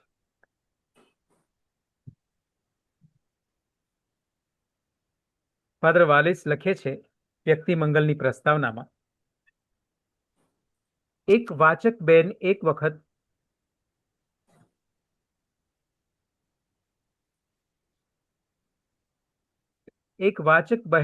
વખત મારા એક જાહેર પ્રવચન પછી મારી પાસે આવી અને પોતાનું નામ પણ કહ્યા વગર ખૂબ લાગણી અને આગ્રહ સાથે કહેવા લાગી, ફાધર, મહેરબાની કરીને હા પાડો. હું કહું એ સાચું છે એમ તમે પોતે જરૂરથી કહેજો. ફાધર, એ સાચું છે ને? ચોક્કસ મને હા પાડો. તમારા બધા જ પુસ્તકો તમે ફક્ત મારી એકલીને માટે જ લખ્યા છે કે નહીં? ફાધર વાલેસ જવાબ આપે છે, હા મારા પ્રિય વાચક, ફક્ત તમારે માટે જ. વ્યક્તિનિષ્ઠા અને અંગતતાને લીધે જ નવી પેઢીને કટાર 30 વર્ષ લગી ચાલી. યુવા વર્ગમાં તો એ એટલી બધી લોકપ્રિય થઈ પડી કે ડેનિમ જીન્સના ઉત્પાદકોએ એવો આગ્રહ રાખ્યો કે જીન્સની એમની જાહેરાત ફાધરની કોલમની બાજુએ જ છપાય. સંસ્કાર ઘડતર અને ચરિત્ર નિર્માણની એમની પોતાની ચિનગારી એમણે યુવા પેઢીના હૈયે હૈયે ચાંપી અને સમાજના ખૂણે ખૂણે અને એ પણ આત્મીય મૈત્રી ભાવે એમણે પેટાવી. વ્યક્તિ ઘડતર પુસ્તકનું પેટા શીર્ષક છે, જુઓ, પ્રભાવશાળી વ્યક્તિત્વ બાંધવા માર્ગદર્શન. એના પ્રકરણો પરથી જ ખ્યાલ આવી જાય છે કે ફાધરને હૈયે વ્યક્તિહિત અને સમાજ હિત ભારોભાર વસેલું હતું. એના શીર્ષકો છે, એના પ્રકરણો: જાગૃતિ, વ્યક્તિત્વનો ખ્યાલ, બુદ્ધિ વિકાસ, મનોબળ, ઉર્મિતંત્ર, જીવન ધ્યેય, આત્મસ્વીકાર, આત્મવિશ્વાસ, પરિપક્વ વ્યક્તિત્વ, વ્યવસાય, મિત્રતા, વાસના અને ભાવના, સંયમ, સમાજ વિહાર, સ્વમાન, વિશ્વદર્શન, શ્રેષ્ઠતા, ઉત્સાહ, કેવા કેવા જીવનલક્ષી વિષયો પર ફાધર વ્યક્તિઓનું ઘડતર થાય, સમાજનું ઘડતર થાય, લોક ઘડતર થાય એવું એક પ્રકરણ લખે છે. વ્યક્તિ ઘડતરનું એક પ્રકરણ આપણા વ્યક્તિત્વના પુષ્પને ખીલવતી જાણે એક પાંદડી છે. સંસ્કાર સિંચન જ ફાધર વાલેસની વ્યક્તિ ઘડતરની રીત રહી છે. પોતાના જીવનમાં 3 પાયાના સિદ્ધાંતો, મહેનત, શ્રદ્ધા અને આત્મીયતાની વાત કરીને આપણને 3 સંસ્કારો આપ્યા છે. રણજીતરામ ચંદ્રક સ્વીકારતા તેઓ લખે છે, એમના લખાણો પણ જુઓ કેવા ટૂંકા વાક્યોવાળી સરળ અને મિતાક્ષરી શૈલીમાં કેવું સંસ્કારોનું મધુપાન કરાવે છે. સ્નેહપાન એમના સંસ્કાર ઘડતરનો કિમિયો છે. ગુજરાતને મેં મારું સ્મિત આપ્યું છે. રણજીત રામચંદ્રક સ્વીકારતામાં એ લખે છે, ગુજરાતને મેં મારું સ્મિત આપ્યું છે. એમાં મારી શ્રદ્ધા છે, મારો પ્રેમ છે, મારો ઊંડો સંતોષ છે અને ગુજરાતે મને પોતાનું કરીને મારું જીવન ધન્ય બનાવ્યું છે. ગુજરાતે મને પ્રેમ આપ્યો છે, સાચા ચાહકો આપ્યા છે, જેમના વગર મને જીવવું જ ન ગમે એવા અંગત આત્મીય દિલોજાન મિત્રો આપ્યા છે. એ મારા જીવનની સાચી મૂડી છે. ગુજરાતે મને મોટું દિલ આપ્યું છે અને એની સાથે મને મોટું મન પણ આપ્યું છે. ફાધર વાલેસની લોક ઘડતર અર્થાત સંસ્કાર ઘડતરની યાત્રા આમ જારી રહે છે. વ્યક્તિ ઘડતર લક્ષી એવા એમના અન્ય ગ્રંથોના શીર્ષકો જ એની સાક્ષી પૂરે છે. જો લોક ઘડતર કરે એવા શીર્ષકો એમના પુસ્તકોના સદાચાર, તરુણાશ્રમ, યુવા ધર્મ, નવી પેઢીને, ગાંધીજી અને નવી પેઢી, કોલેજ જીવન, યૌવન વ્રત, કિશોરને, ભર જુવાની, ચારિત્ર યજ્ઞ, દેહ ધર્મ, સ્વતંત્ર જીવ વગેરે. ફાધરના અતિ પ્રિય ગુજરાતી શબ્દો મેં કહ્યું તેમ 2 છે, જેમાં એમની લોક ઘડતરની શુદ્ધ ભાવના વ્યક્ત થાય છે. કયા શબ્દો છે? એક તો છે દિલ અને બીજો છે મંગલ. ફાધર વાલેસને વાંચીએ ત્યારે દિલ અને મંગલ શબ્દો ગણવા. પૂરા દિલથી એમણે લોકહિત અને સમાજહિત વાંચ્યું હતું અને સાધ્યું હતું. લોક માંગલ્ય એ જ એમના જીવનનો પરમ ઉદ્દેશ હતો. છેલ્લે એમના પુસ્તકોમાંથી સારાંશ રૂપે લેખોનું સંકલન કરતા જે 6 ગ્રંથોનો સંપુટ બહાર પડ્યો છે તેના શીર્ષકો પણ એમનો જીવન સાર સૂચવે છે. એમનું જીવન શું હતું? તો એ આ 6 શીર્ષકોમાં એમના જીવનનો સાર સૂચવાયો છે. વ્યક્તિ મંગલ, કુટુંબ મંગલ, સમાજ મંગલ, ધર્મ મંગલ, જીવન મંગલ અને શિક્ષણ મંગલ. ફાધર વાલેસને જો ઘરમાં વસાવવા હોય તો આ 6 પુસ્તકોનો સંપુટ વસાવવો ઘટે. વ્યક્તિ, કુટુંબ, સમાજ, ધર્મ, જીવન અને શિક્ષણની આ 6 બુનિયાદમાં ફાધર વાલેસનો લોક ઘડતરનો પાયો રચાયો છે. ફાધર વાલેસના સમાજલક્ષી લેખોનું એમના 25 જેટલા પુસ્તકોમાંથી સંપાદન કર્યું છે શ્રી અનંતરાય રાવળ, શ્રી યશવંત શુક્લ અને શ્રી ચિમનલાલ ત્રિવેદીએ સમાજ ઘડતર નામના પુસ્તક રૂપે. શ્રી અનંતરાય રાવળે એની પ્રસ્તાવના લખી છે જેનું શીર્ષક છે વાલેશ્રીની વાણી. સમાજ માટેની ફાધર વાલેસની દખના કોઈ પણ જાતના સમાજ સેવક કે લોકસેવક નીવડવાની મહત્વાકાંક્ષા વિનાની છે. ફાધરે કરેલી વિહાર યાત્રા વિશે શ્રી અનંતરાય રાવળે ફાધરના જ શબ્દોને યાદ કર્યા છે. શ્રી અનંતરાય રાવળ શું કહે છે ફાધર વાલેસના શબ્દોને યાદ કરીને?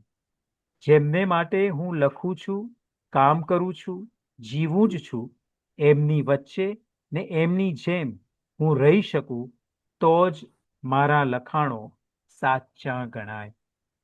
જે ભાવનાથી ફાધરે ગુજરાતમાં પરકાયા પ્રવેશ કર્યો છે, બલકે અવતાર લીધો છે, એ જ એમની લોક ઘડતરની મોટામાં મોટી પ્રેરણા છે. મારું જીવન એ જ મારો સંદેશ.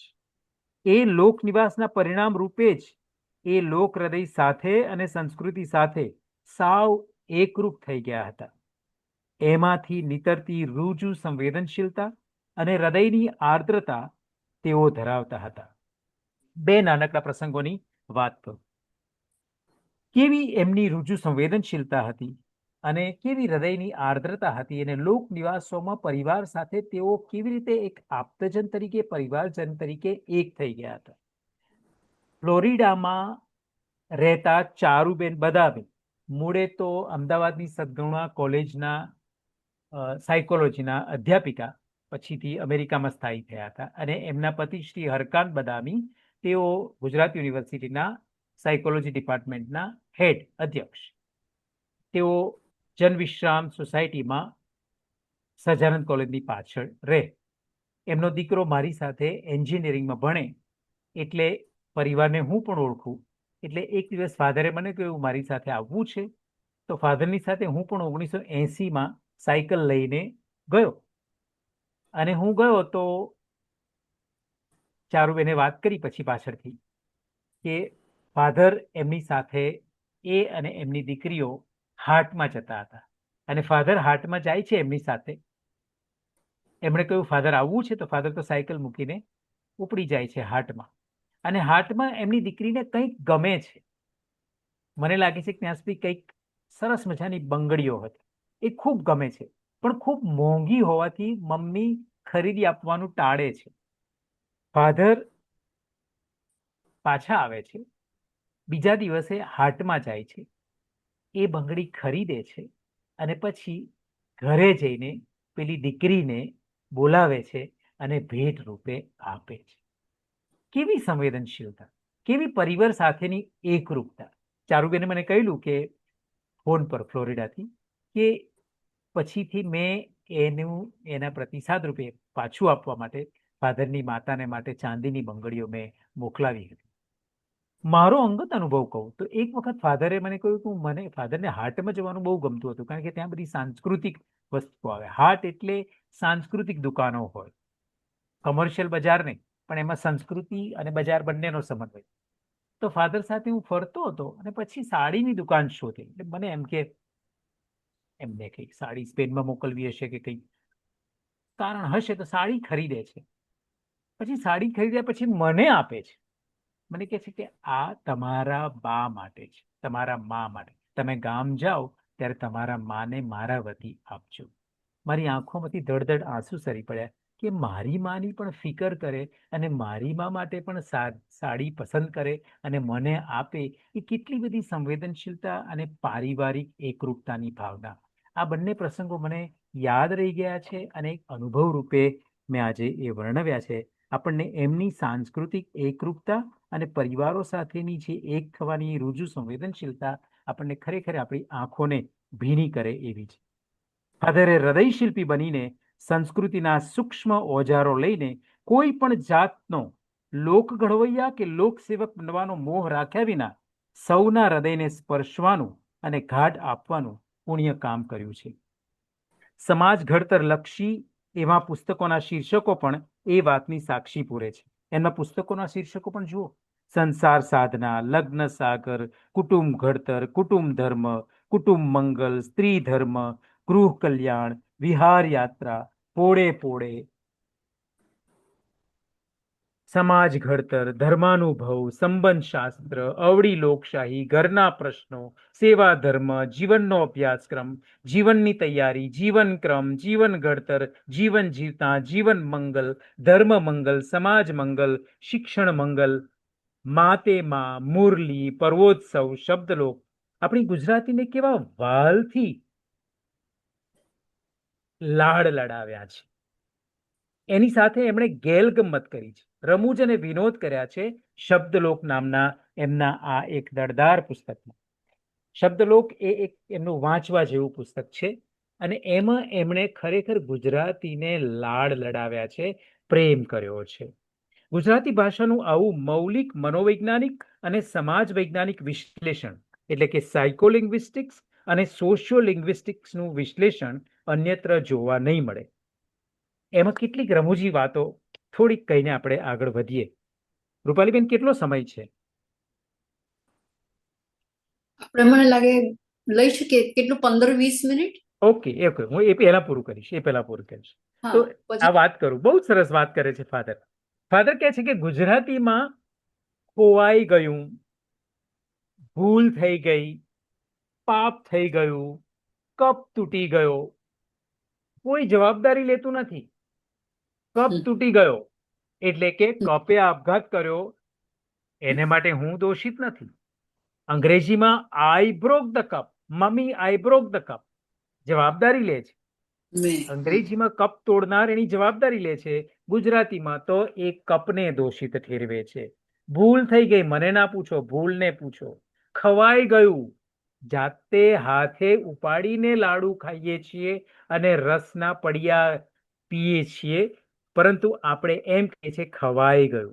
અને પછી એવું સરસ વિશ્લેષણ કરે છે, કારણ કે એ ભાષક સમાજ એ કર્મકેન્દ્રી સમાજ છે કે જ્યાં આગળ માન્યતા એ છે કે કરતા હરતા તો ઉપરવાળો છે, આપણે તો એના હાથમાં નિમિત્ત માત્ર છીએ, કર્મ છીએ. જ્યારે પશ્ચિમનો સમાજ અંગ્રેજી ભાષા બોલતો સમાજ એ કર્તા કેન્દ્રી સમાજ છે.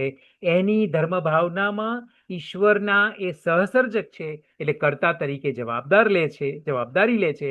I made a mistake, I committed sin, I broke the cup, I ate. ત્યારે ગુજરાતીમાં ખવાઈ ગયું, થઈ ગયું, ભૂલ થઈ ગઈ, કપ તૂટી ગયો. બીજી પણ સરસ રમૂજી વાત કરી છે કે ગુજરાતીમાં પાન સેન્ટર હોય પણ ખૂણામાં હોય, કોર્નરમાં હોય, અને પાન કોર્નર હોય પણ સેન્ટરમાં હોય, બરોબર વચ્ચોવચ્ચ હોય. ગુજરાતમાં જ તમને વિશ્વવિદ્યાલય હાઈસ્કૂલ જોવા મળે, અને ગુજરાતમાં તમને જેમને કપડા સાથે કે કાપડ સાથે નાવા નીચોવાનો સંબંધ નથી એવું દિગંબર ક્લોથ માર્કેટ પણ જોવા મળે. ફાધર વાલેસનું ગુજરાતી ભાષાનું નિરીક્ષણ, અવલોકન અને વિશ્લેષણ અત્યંત રમૂજપ્રદ અને વિનોદ પ્રેરક પણ છે, અને સાથે સાથે વિચાર પ્રેરક પણ છે કે એક ભાષાને આટલું લાડ લડાવવું, આટલી ચાહવી, આટલી સૂક્ષ્મ રીતે ઓળખવી, પારખવી અને એની સાથે આત્મીયતા માણવી, એ તો શબ્દલોકમાં જ આપણને જોવા મળે છે. સમયના અભાવે લગ્ન સાગરમાં એમણે લગ્ન જીવન વિશે જે વાત કરી છે, કંકોત્રી, હસ્તમેળાપ, એવા પ્રકરણોમાં એમણે કંકોત્રીનું સાંસ્કૃતિક મહત્વ શું છે, હસ્તમેળાપનું ધાર્મિક મહત્વ શું છે, કેવું સરસ સમજાવ્યું છે. પર્વોત્સવ નામના એમના પુસ્તકમાં એમણે ખરેખર કેવી સુંદર વાત કરી છે. આમ જીવન અને કવન બંને થકી એમણે લોક ઘડતર કર્યું છે. કહો કે લોક ખેતી કરી છે, લોક બાગાયત કરી છે. લોકો એ એમની પ્રિય વાનગી છે. કહીએ તો લોકાભિમુખતા, સમાજભિમુખતા, સમાજ નિરપેક્ષતા નહીં પણ સમાજ સાપેક્ષતા એ એમના લેખનોમાં અને જીવનમાં મહત્વનો ગુણ રહ્યો છે. એમનું 5મું સ્વરૂપ આપણે જોઈએ તો પત્રવત્સલ ફાધર વાલેસ. આ પાસું કદાચ બહુ ઓછા લોકો જાણતા હશે, પણ એમના લોકયજ્ઞનું બીજું એક અર્પણ એટલે પૂરા દિલથી લખેલા અંગત પત્રો અને પત્રોના જવાબો. અંગત પત્રલેખન એ એમનો અનોખો લોકમંચ હતો. પોસ્ટકાર્ડ દ્વારા યુવાનો અને પત્રલેખકોના હૃદય સુધી પહોંચી જવું એ એમની નેમ હતી. અને કેવા સમર્પણ ભાવથી એ પત્રલેખનનું કામ કરતા. પોતાની કાલી ઘેલી વાણી અને કાલા ગેલા હસ્તાક્ષરોમાં પણ પાઠવેલ સ્નેહ નીતરતા એમના પત્રો આજે પણ અનેક ગુજરાતી ચાહકોના સ્મરણોની વિરાસત છે. એમના વાલેશ્રી ફાધર વાલેસની કેટલા બધા લોકોએ એવા પોસ્ટકાર્ડ સાચવ્યા છે, પત્રો સાચવ્યા છે આજના દિવસે પણ. પત્રવત્સલ ફાધર વાલેસ પછી એમનું નવું સ્વરૂપ, બીજું સ્વરૂપ છે પ્રવચનકાર ફાધર વાલેસ. એમને માનદ જૈન પણ આપણે કહી શકીએ અને કહેતા હતા. કેવી રીતે? ફાધર વાલેસ જેવા લેખક હતા તેવા પ્રખર વક્તા પણ હતા. સિસેરોના વ્યાખ્યાનો મોઢે કરીને વિકસાવેલી વક્તૃત્વ કળા એમને સિદ્ધહસ્ત હતી. ગુજરાતની ભૂમિને અને ભાવનાને ઉજાગર કરવામાં એમણે એમની વક્તૃત્વ કળાનો પણ પૂરેપૂરો વિનિયોગ કર્યો. વર્ષો સુધી મુંબઈના જૈન સમાજ દ્વારા આયોજિત પર્યુષણ વ્યાખ્યાન માળામાં તેઓ મુખ્ય પ્રવચન કરતા રહ્યા અને 15 દિવસ લગી તેમને સંબોધતા રહ્યા. ફાધર વાલેસના જૈન ધર્મના વિશદ જ્ઞાનથી પ્રભાવિત જૈન સમાજે એમને હળવી શૈલીમાં 25મા તીર્થંકર પણ કહ્યા હતા. વર્ષ 2002માં વિશ્વના જૈન સમુદાયે ફિલાડેલ્ફિયામાં પોતાના અધિવેશનમાં તેમનું બહુમાન કર્યું હતું. ગુજરાત વિદ્યાપીઠના વિશાળ મેદાનમાં ગાંધી મૂલ્યો પ્રેરિત એમની યુવા કથા આજે પણ એક પેઢી યાદ કરે છે. આકાશવાણી પરના એમના પ્રવચનો આકાશવાણીના સૌજન્યથી નામના એમના પુસ્તકમાં આપણને વાંચવા મળે છે. જીવન, કવન અને વક્તવ્ય એવો બહુકોણીય અભિગમ રાખીને તેઓ ગુજરાતી લોક હૃદયોને સિંચે છે જ નહીં, વહાલથી પાળે છે, પોષે છે.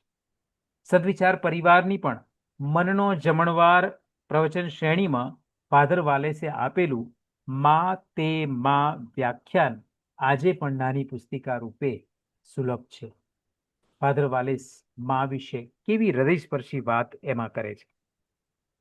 એમણે ગુજરાતને પાળ્યા, ગુજરાતી હૃદયને સિંચ્યા, પાળ્યા પોષ્યા, તો ગુજરાતે પણ એમને આદર અને હેતથી સામે પહોંચ્યા અને સન્માન્યા. કેવી રીતે?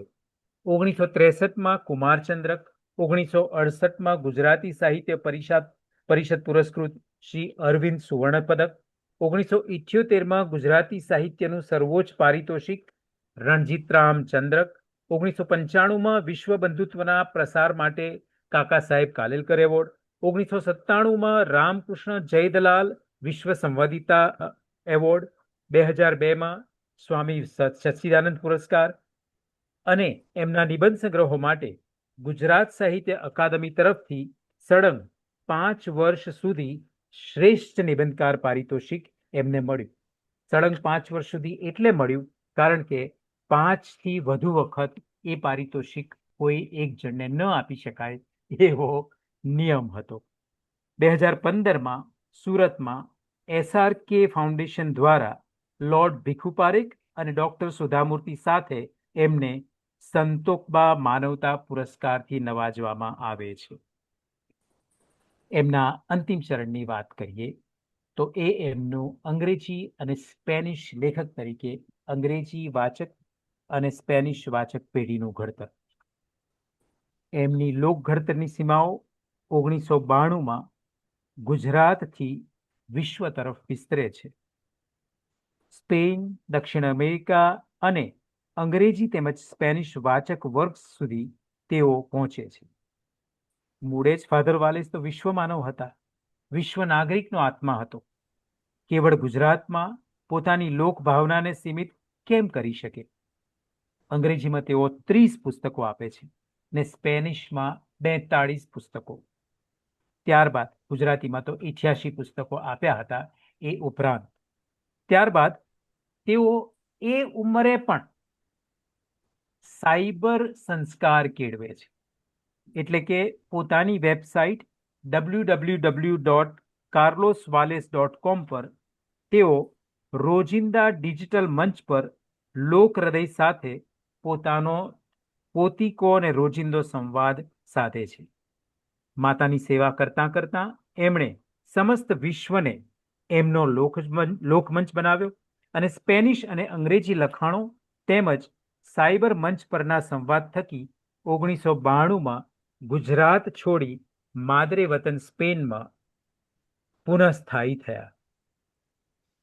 નાનકડો પ્રસંગ યાદ આવે છે. માદરે વતન સ્પેનમાં કહું છું ત્યારે એક વખત ઉમાશંકર જોશીનું નિવાસ સ્થાન સેન્ટ ઝેવિયર્સ કોલેજના કોર્નર ઉપર ફાધર રોજ ચાલવા જાય ત્યારે ઉમાશંકરભાઈના ઘરે એક આંટો મારીને એમને કેમ છો કરીને આવે, ઊભા ઊભા પણ. એક વખત તેઓ સ્પેન જવાના હતા ત્યારે ઉમાશંકરભાઈને એમણે કહ્યું, ઉમાશંકરભાઈ હવે થોડા દિવસમાં પરદેશ જાઉં છું. એટલે શ્રી ઉમાશંકરભાઈ એમનું ધ્યાન ખેંચ્યું, ફાધર તમે પરદેશ નથી જતા, સ્વદેશ જાઓ છો. એક પરદેશી કહેવાતા જીવે ભારતને કેટલું પચાવ્યું હતું કે સ્પેન જતા હતા એને પણ એ સ્વદેશ જવાને બદલે પરદેશ જાવું એમ કહેતા હતા. સ્પેન ગયા પછી ત્યાંથી 2011માં એટલે 1992માંથી એ સ્પેનમાં એમનો વસવાટ કાયમી થયો. ત્યાંથી ભારતમાં એટલે ગુજરાતમાં 3 વખત આવ્યા, 2011માં, 2013માં અને છેલ્લે 2015માં. એમ 3 વાર પાછલી ઉંમરમાં હવે માદરે વતન ગુજરાત અને સ્વદેશ એવા ભારતમાં પધારનાર ફાધર વાલેસના દર્શન માટે ઉમટી પડેલ માનવ મેદનીને મેં નજરે જોઈ છે. ફાધરને હાથ જોડી નમસ્કાર જ નહીં, સાષ્ટાંગ દંડવત પ્રણામ કરતા ભાવકોને પણ જોયા છે.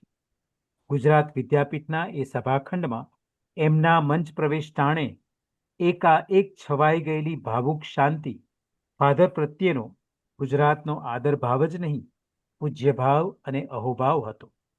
ગુજરાતમાં એમના વાચકો જ નહીં, ચાહકો, ચાહકો જ નહીં, ભાવકો, ભાવકો જ નહીં, ભક્તો હતા. માણસાથી રેસિડેન્સની સામે બનેલો આ પ્રસંગ છે. એમની એવી એક મુલાકાત વેળાએ માણસાથી એમના ગુજરાત આગમનના સમાચાર છાપામાં વાંચીને બસ પકડીને એક ભાઈ અમદાવાદ ખાતે એમના દર્શને પહોંચી જાય છે અને એ પૂછે છે, ફાધર છે? મેં કહ્યું, દિવ્ય ભાસ્કરનું ઇન્ટરવ્યૂ ચાલી રહ્યું છે, એટલે કદાચ ફાધર તમને હાલ મળી શકશે નહીં. એમણે કહ્યું, મારે મળવું નથી, અને એમને પ્રવેશ આપ્યો. પાર્લરમાં ફાધરનું ઇન્ટરવ્યૂ ચાલે છે. પાર્લરની બહાર પલાઠી વાળીને 2 હાથ જોડીને એ ફાધરને જોઈને બેસી રહે છે. બસ મારે દર્શન કરવા છે. અને એમના શબ્દો કહું તો એ બોલ્યા હતા, આજના જમાનાના દેવતા છે. આજના જમાનાના દેવતા છે. ગુજરાતી સાહિત્ય પરિષદનો હોલ નાનો પાડી જવાની દહેશતથી પટાંગણના શમિયાણામાં એમનો સત્કાર સમારંભ ખસેડી દેવો પડ્યો. ત્યારે પણ એમના દર્શનાતુર ચાહકો અને ભાવકોની લાંબી કતાર મેં જોઈ છે. સામેથી 2 હાથ જોડી સૌમ્ય સ્મિત સાથે સૌની ચાહના, કહો કે ઓવારણા ઝીલતો એ મૃદુ ચહેરો પણ માનસપટ પર અંકાઈ ગયો છે. ગુજરાત છેલ્લી વાર એમને સાક્ષાત પોતાનો ઋણ ભાવ જાણે ચૂકવતું હતું. ભાષા, સાહિત્ય, સંસ્કૃતિ, અરે સમસ્ત ગુજરાતી પ્રજાને પોતીકી માનીને, દિલથી ચાહીને એમનું ઘડતર કરવા બદલ ગુજરાત આમ કતારમાં ઊભું ઋણ ચૂકવતું હતું. 9મી નવેમ્બરની પરોઢે 9મી નવેમ્બર 2020ની પરોઢે એમના દુઃખદ અવસાનના સમાચાર ભારત અને ગુજરાત પહોંચ્યા ત્યારે આપણા માનનીય વડાપ્રધાન શ્રી નરેન્દ્રભાઈ મોદી સાહેબે તરત જ ટ્વીટ કર્યું. ટ્વીટના શબ્દો હતા, ફાધર વાલેસ ખાસ કરીને ગુજરાતમાં ઘણા લોકપ્રિય હતા. ગણિત અને ગુજરાતી ભાષા જેવા અસમાન ધ્રુવ સમા વિષયોમાં તેમણે નામના મેળવી હતી. સમાજ સેવા માટે પણ તેઓ એટલા જ ઉત્સુક હતા. તેમની વિદાયથી મને ભારે દુઃખ થયું છે. પરમાત્મા તેમના આત્માને પરમ શાંતિ બક્ષો. એમના અવસાનના સમાચારે ગુજરાતભરમાં ગ્લાનિ પથરાઈ ગઈ હતી.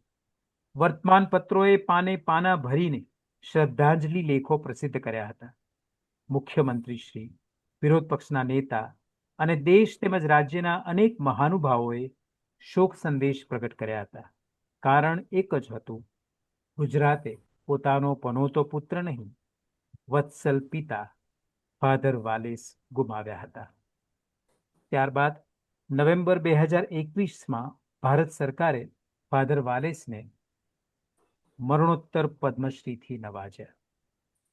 છેલ્લે 27 ઓક્ટોબર 2024માં પણ 2 વર્ષ પહેલા વડોદરા ખાતે સ્પેનના સહયોગમાં ટાટા મિલિટરી એરક્રાફ્ટ મેન્યુફેક્ચરિંગ પ્લાન્ટના ઉદ્ઘાટન ટાણે આપણા માનનીય વડાપ્રધાનશ્રીએ સ્પેનના વડાપ્રધાનની ઉપસ્થિતિમાં ફાધર વાલેસને ભાવભેર યાદ કર્યા હતા અને તેમના યોગદાનને અત્યંત આદરપૂર્વક અને વિગતવાર વર્ણવ્યું હતું. હવે ફાધર વાલેસ વિશે મરણોત્તર બહાર પડેલા એવા પુસ્તકો અનેક છે. ફાધર વાલેસે પોતે લખ્યું, હવે ફાધર વાલેસ ઉપર પુસ્તકો લખાય છે એવા પુસ્તકો પણ મારી પાસે છે. એક પુસ્તક જીવન શિક્ષક ફાધર વાલેસ, બીજું છે વાલેશ્રી ફાધર વાલેસ, ત્રીજું છે વૈશ્વિક સંસ્કૃતિના સંવાહક ફાધર વાલેસ, ચોથું છે સુગણિતમમાં ફાધર વાલેસ. ફાધર વાલેસ પરના આ પુસ્તકો દર્શાવે છે કે ફાધર ગુજરાતમાં અને ગુજરાતના પ્રત્યેક હૃદયમાં સદા અમર છે અને રહેશે. ગયા વર્ષે ફાધર વાલેસના વતન સ્પેન દેશમાં રૂપાલીબેને કહ્યું તેમ એમના જ વિશે મેડ્રિડની યુનિવર્સિટીમાં વ્યાખ્યાન આપવા જવાનું થયું ત્યારે બરાબર એમની 5મી પુણ્યતિથિ એટલે કે 8મી નવેમ્બર 2025ના દિવસે એમની સમાધિના દર્શને જવાનું નમ્ર સદભાગ્ય મને સાંપડ્યું. ત્યારે સમાધિ પરના તાજા પુષ્પો જોઈને મારી આંખ ભીની થઈ અને આપણ સૌ વતી, ગુજરાતના એમના પ્રિય ગુર્જરજનો વતી એક પ્રાર્થના કરી હતી અને એ પ્રાર્થના હતી, પરમ કૃપાળુ પરમેશ્વર ગુજરાતના સ્વજનો અને ગુર્જર ભૂમિને પ્રેરિત કરતું રહેલું ફાધર વાલેસના જીવનરૂપી આ પુસ્તક પોતાના દિવ્ય કરકમળોમાં સ્વીકારો એવી પ્રાર્થના અસ્તુ. રૂપાલીબેન, હું એટલી બધી આઈ એમ સો મૂવ્ડ એન્ડ સો ઇમોશનલ.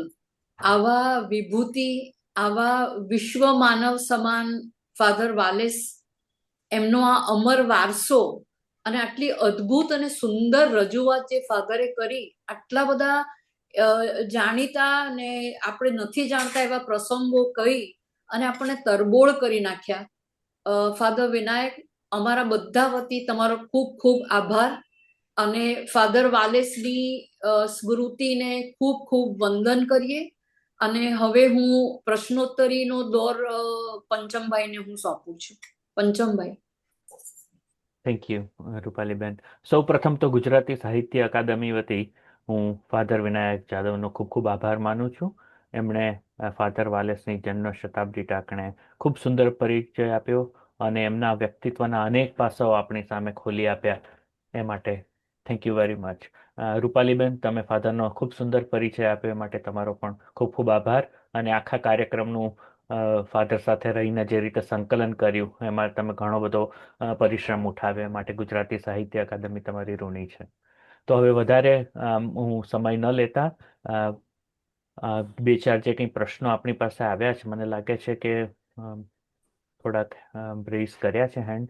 પહેલા છે દત્તાબેન, તો તમે અનમ્યુટ કરી અને તમારે જે કંઈ પ્રતિભાવ આપવો હોય, ક્વેશ્ચન પૂછવો.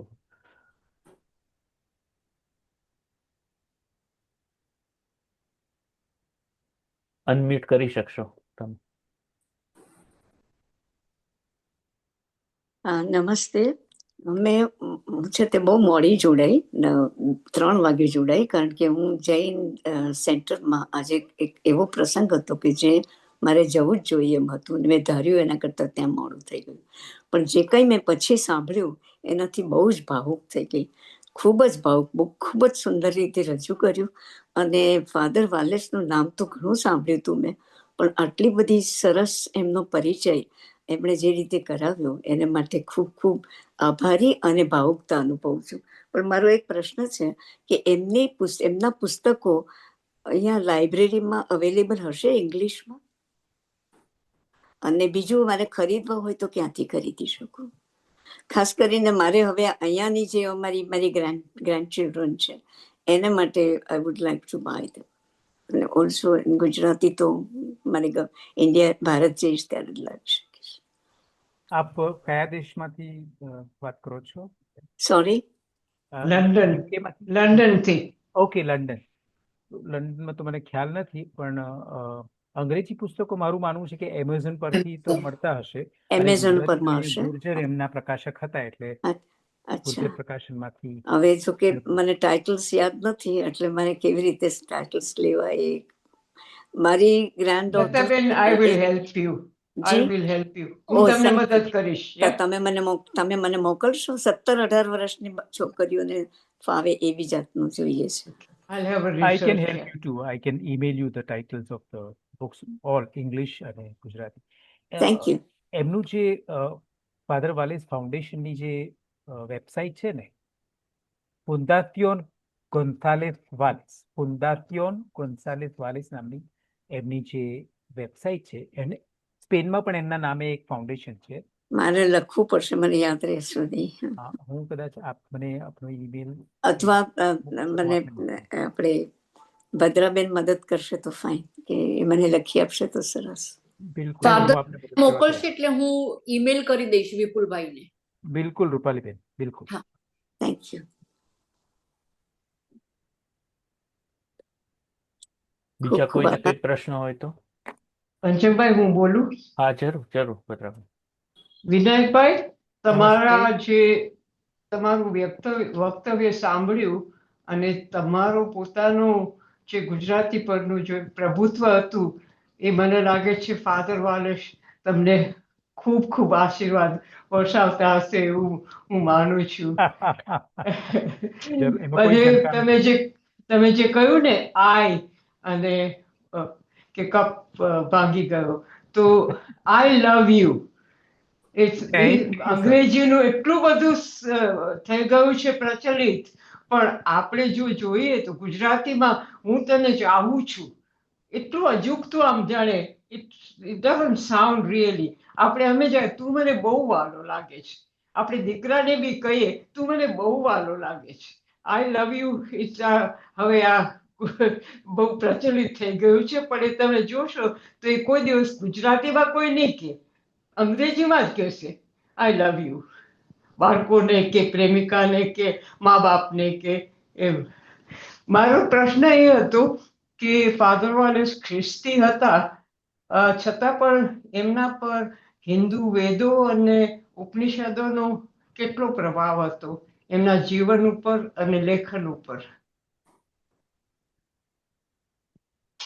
ફાધર વાલેસે ધર્મવિદ્યા દરમિયાન જે 4 વર્ષનો ધર્મવિદ્યાનો અભ્યાસ કર્યો હતો, એ દરમિયાન સારો એવો હિન્દુ ધર્મનો, જૈન ધર્મનો, ઇસ્લામ અને અન્ય ધર્મોનો અભ્યાસ કર્યો હતો. એટલે એક તો એ જ્ઞાન ધરાવતા હતા.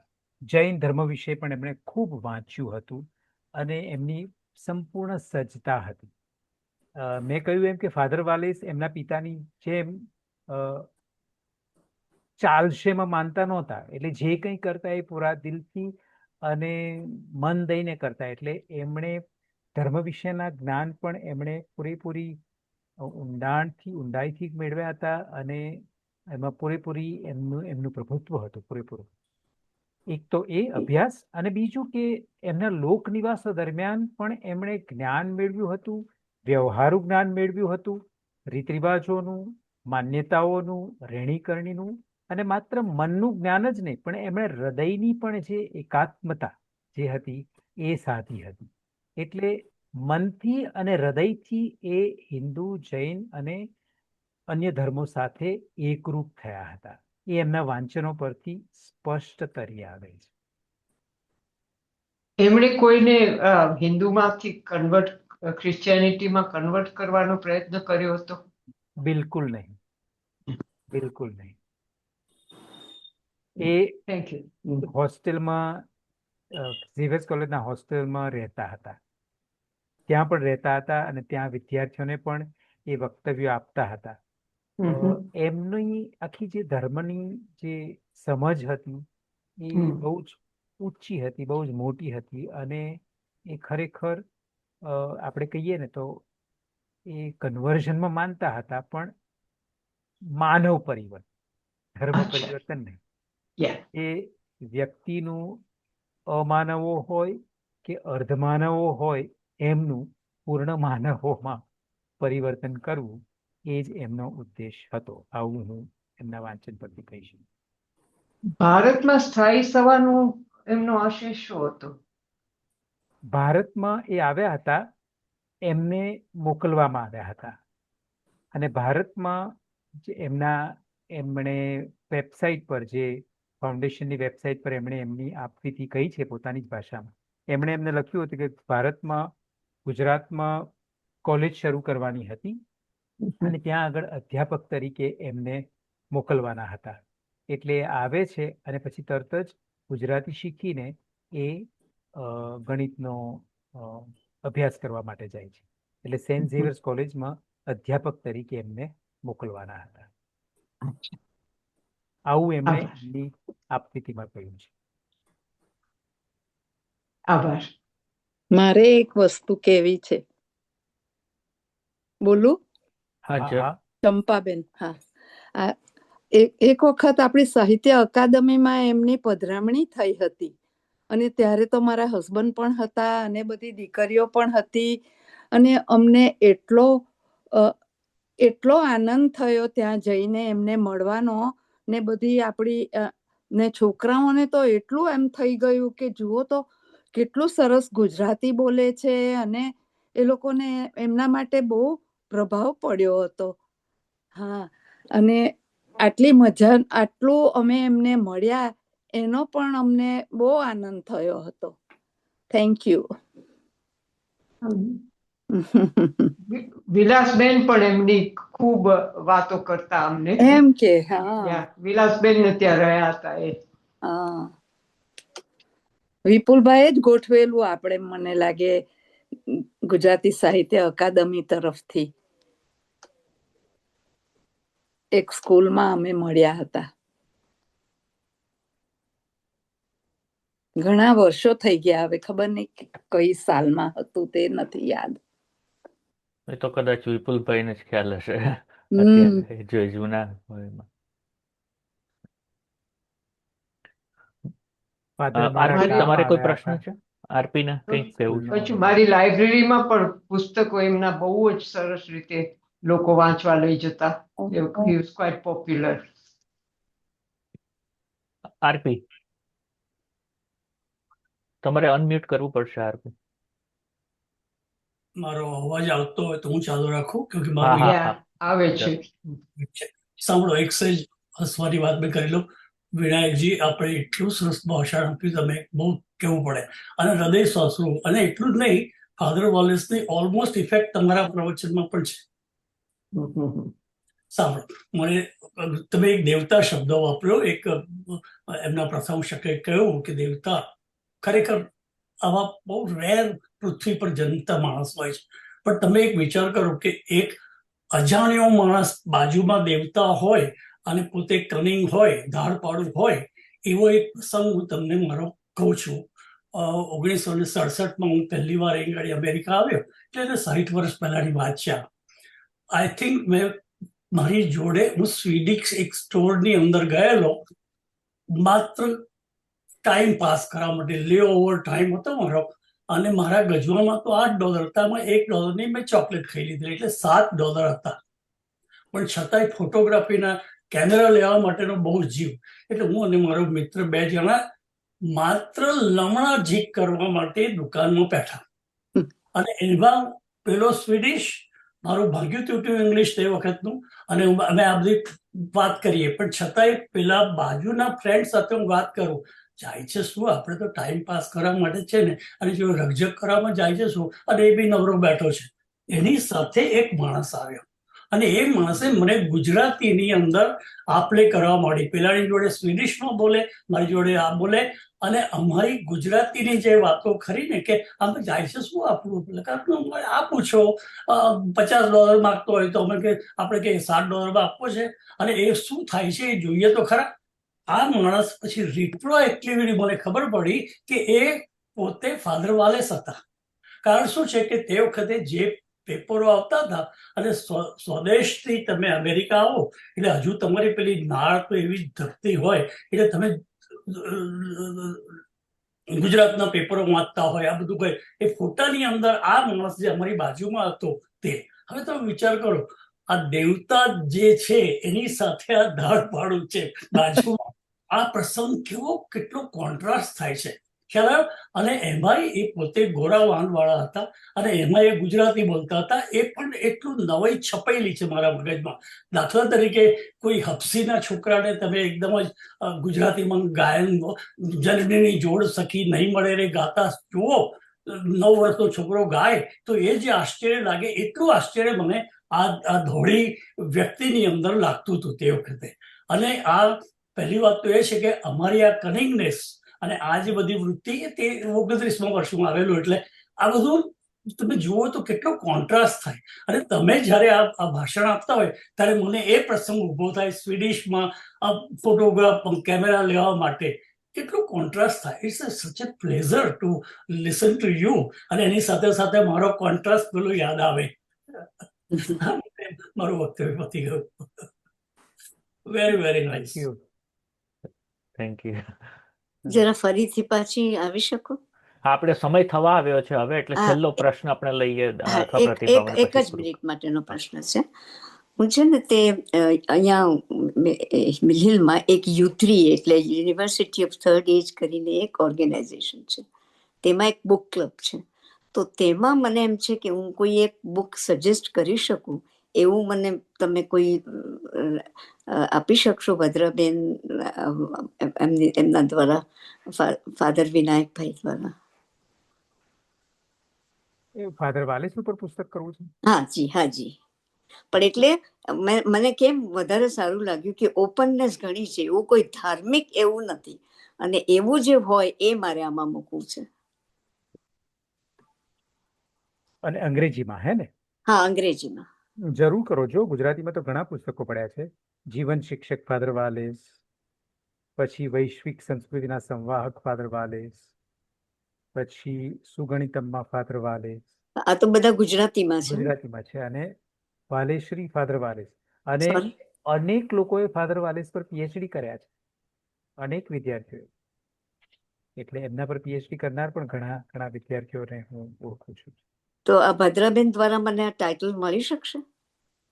આ પુસ્તકો એટલે પુસ્તકોના ટાઇટલ્સ, એટલે હું પછી મેળવવાની. Bhartaben, I will do the enough research and send you some. Okay? જી સોરી. હું પોતે શોધી અને તમને જણાવીશ. Okay? Thank you very much. ખાસ તો એટલે મારી એજના માણસ છે બધા, અને Yeah, I know. You હા, will. અને અહીંયા જ રહેતા લોકો છે. ચાલો મિત્રો, સમય થઈ ગયો છે, પણ આપણે તો રસ તરબોળ થયા ફાધર વિનાયક જાદવના પ્રવચનથી. એને વાગોળતા ફરી હવે પછીની જે આપણી ઇવેન્ટ હોય એની આતુરતાથી રાહ જોઈએ. ચલો, આવજો. આવજો બધા. સૌને નમસ્તે. વિપુલભાઈ, ખૂબ જ રૂપાલીબેન, ખૂબ જ આનંદ વિપુલભાઈ, થયો. અને થેન્ક યુ ભાઈ. ખૂબ ખૂબ આભાર. વિપુલભાઈ, ખાસ કરીને આ તક આપવા બદલ આપનો ખૂબ ખૂબ આભાર. પંચમભાઈ.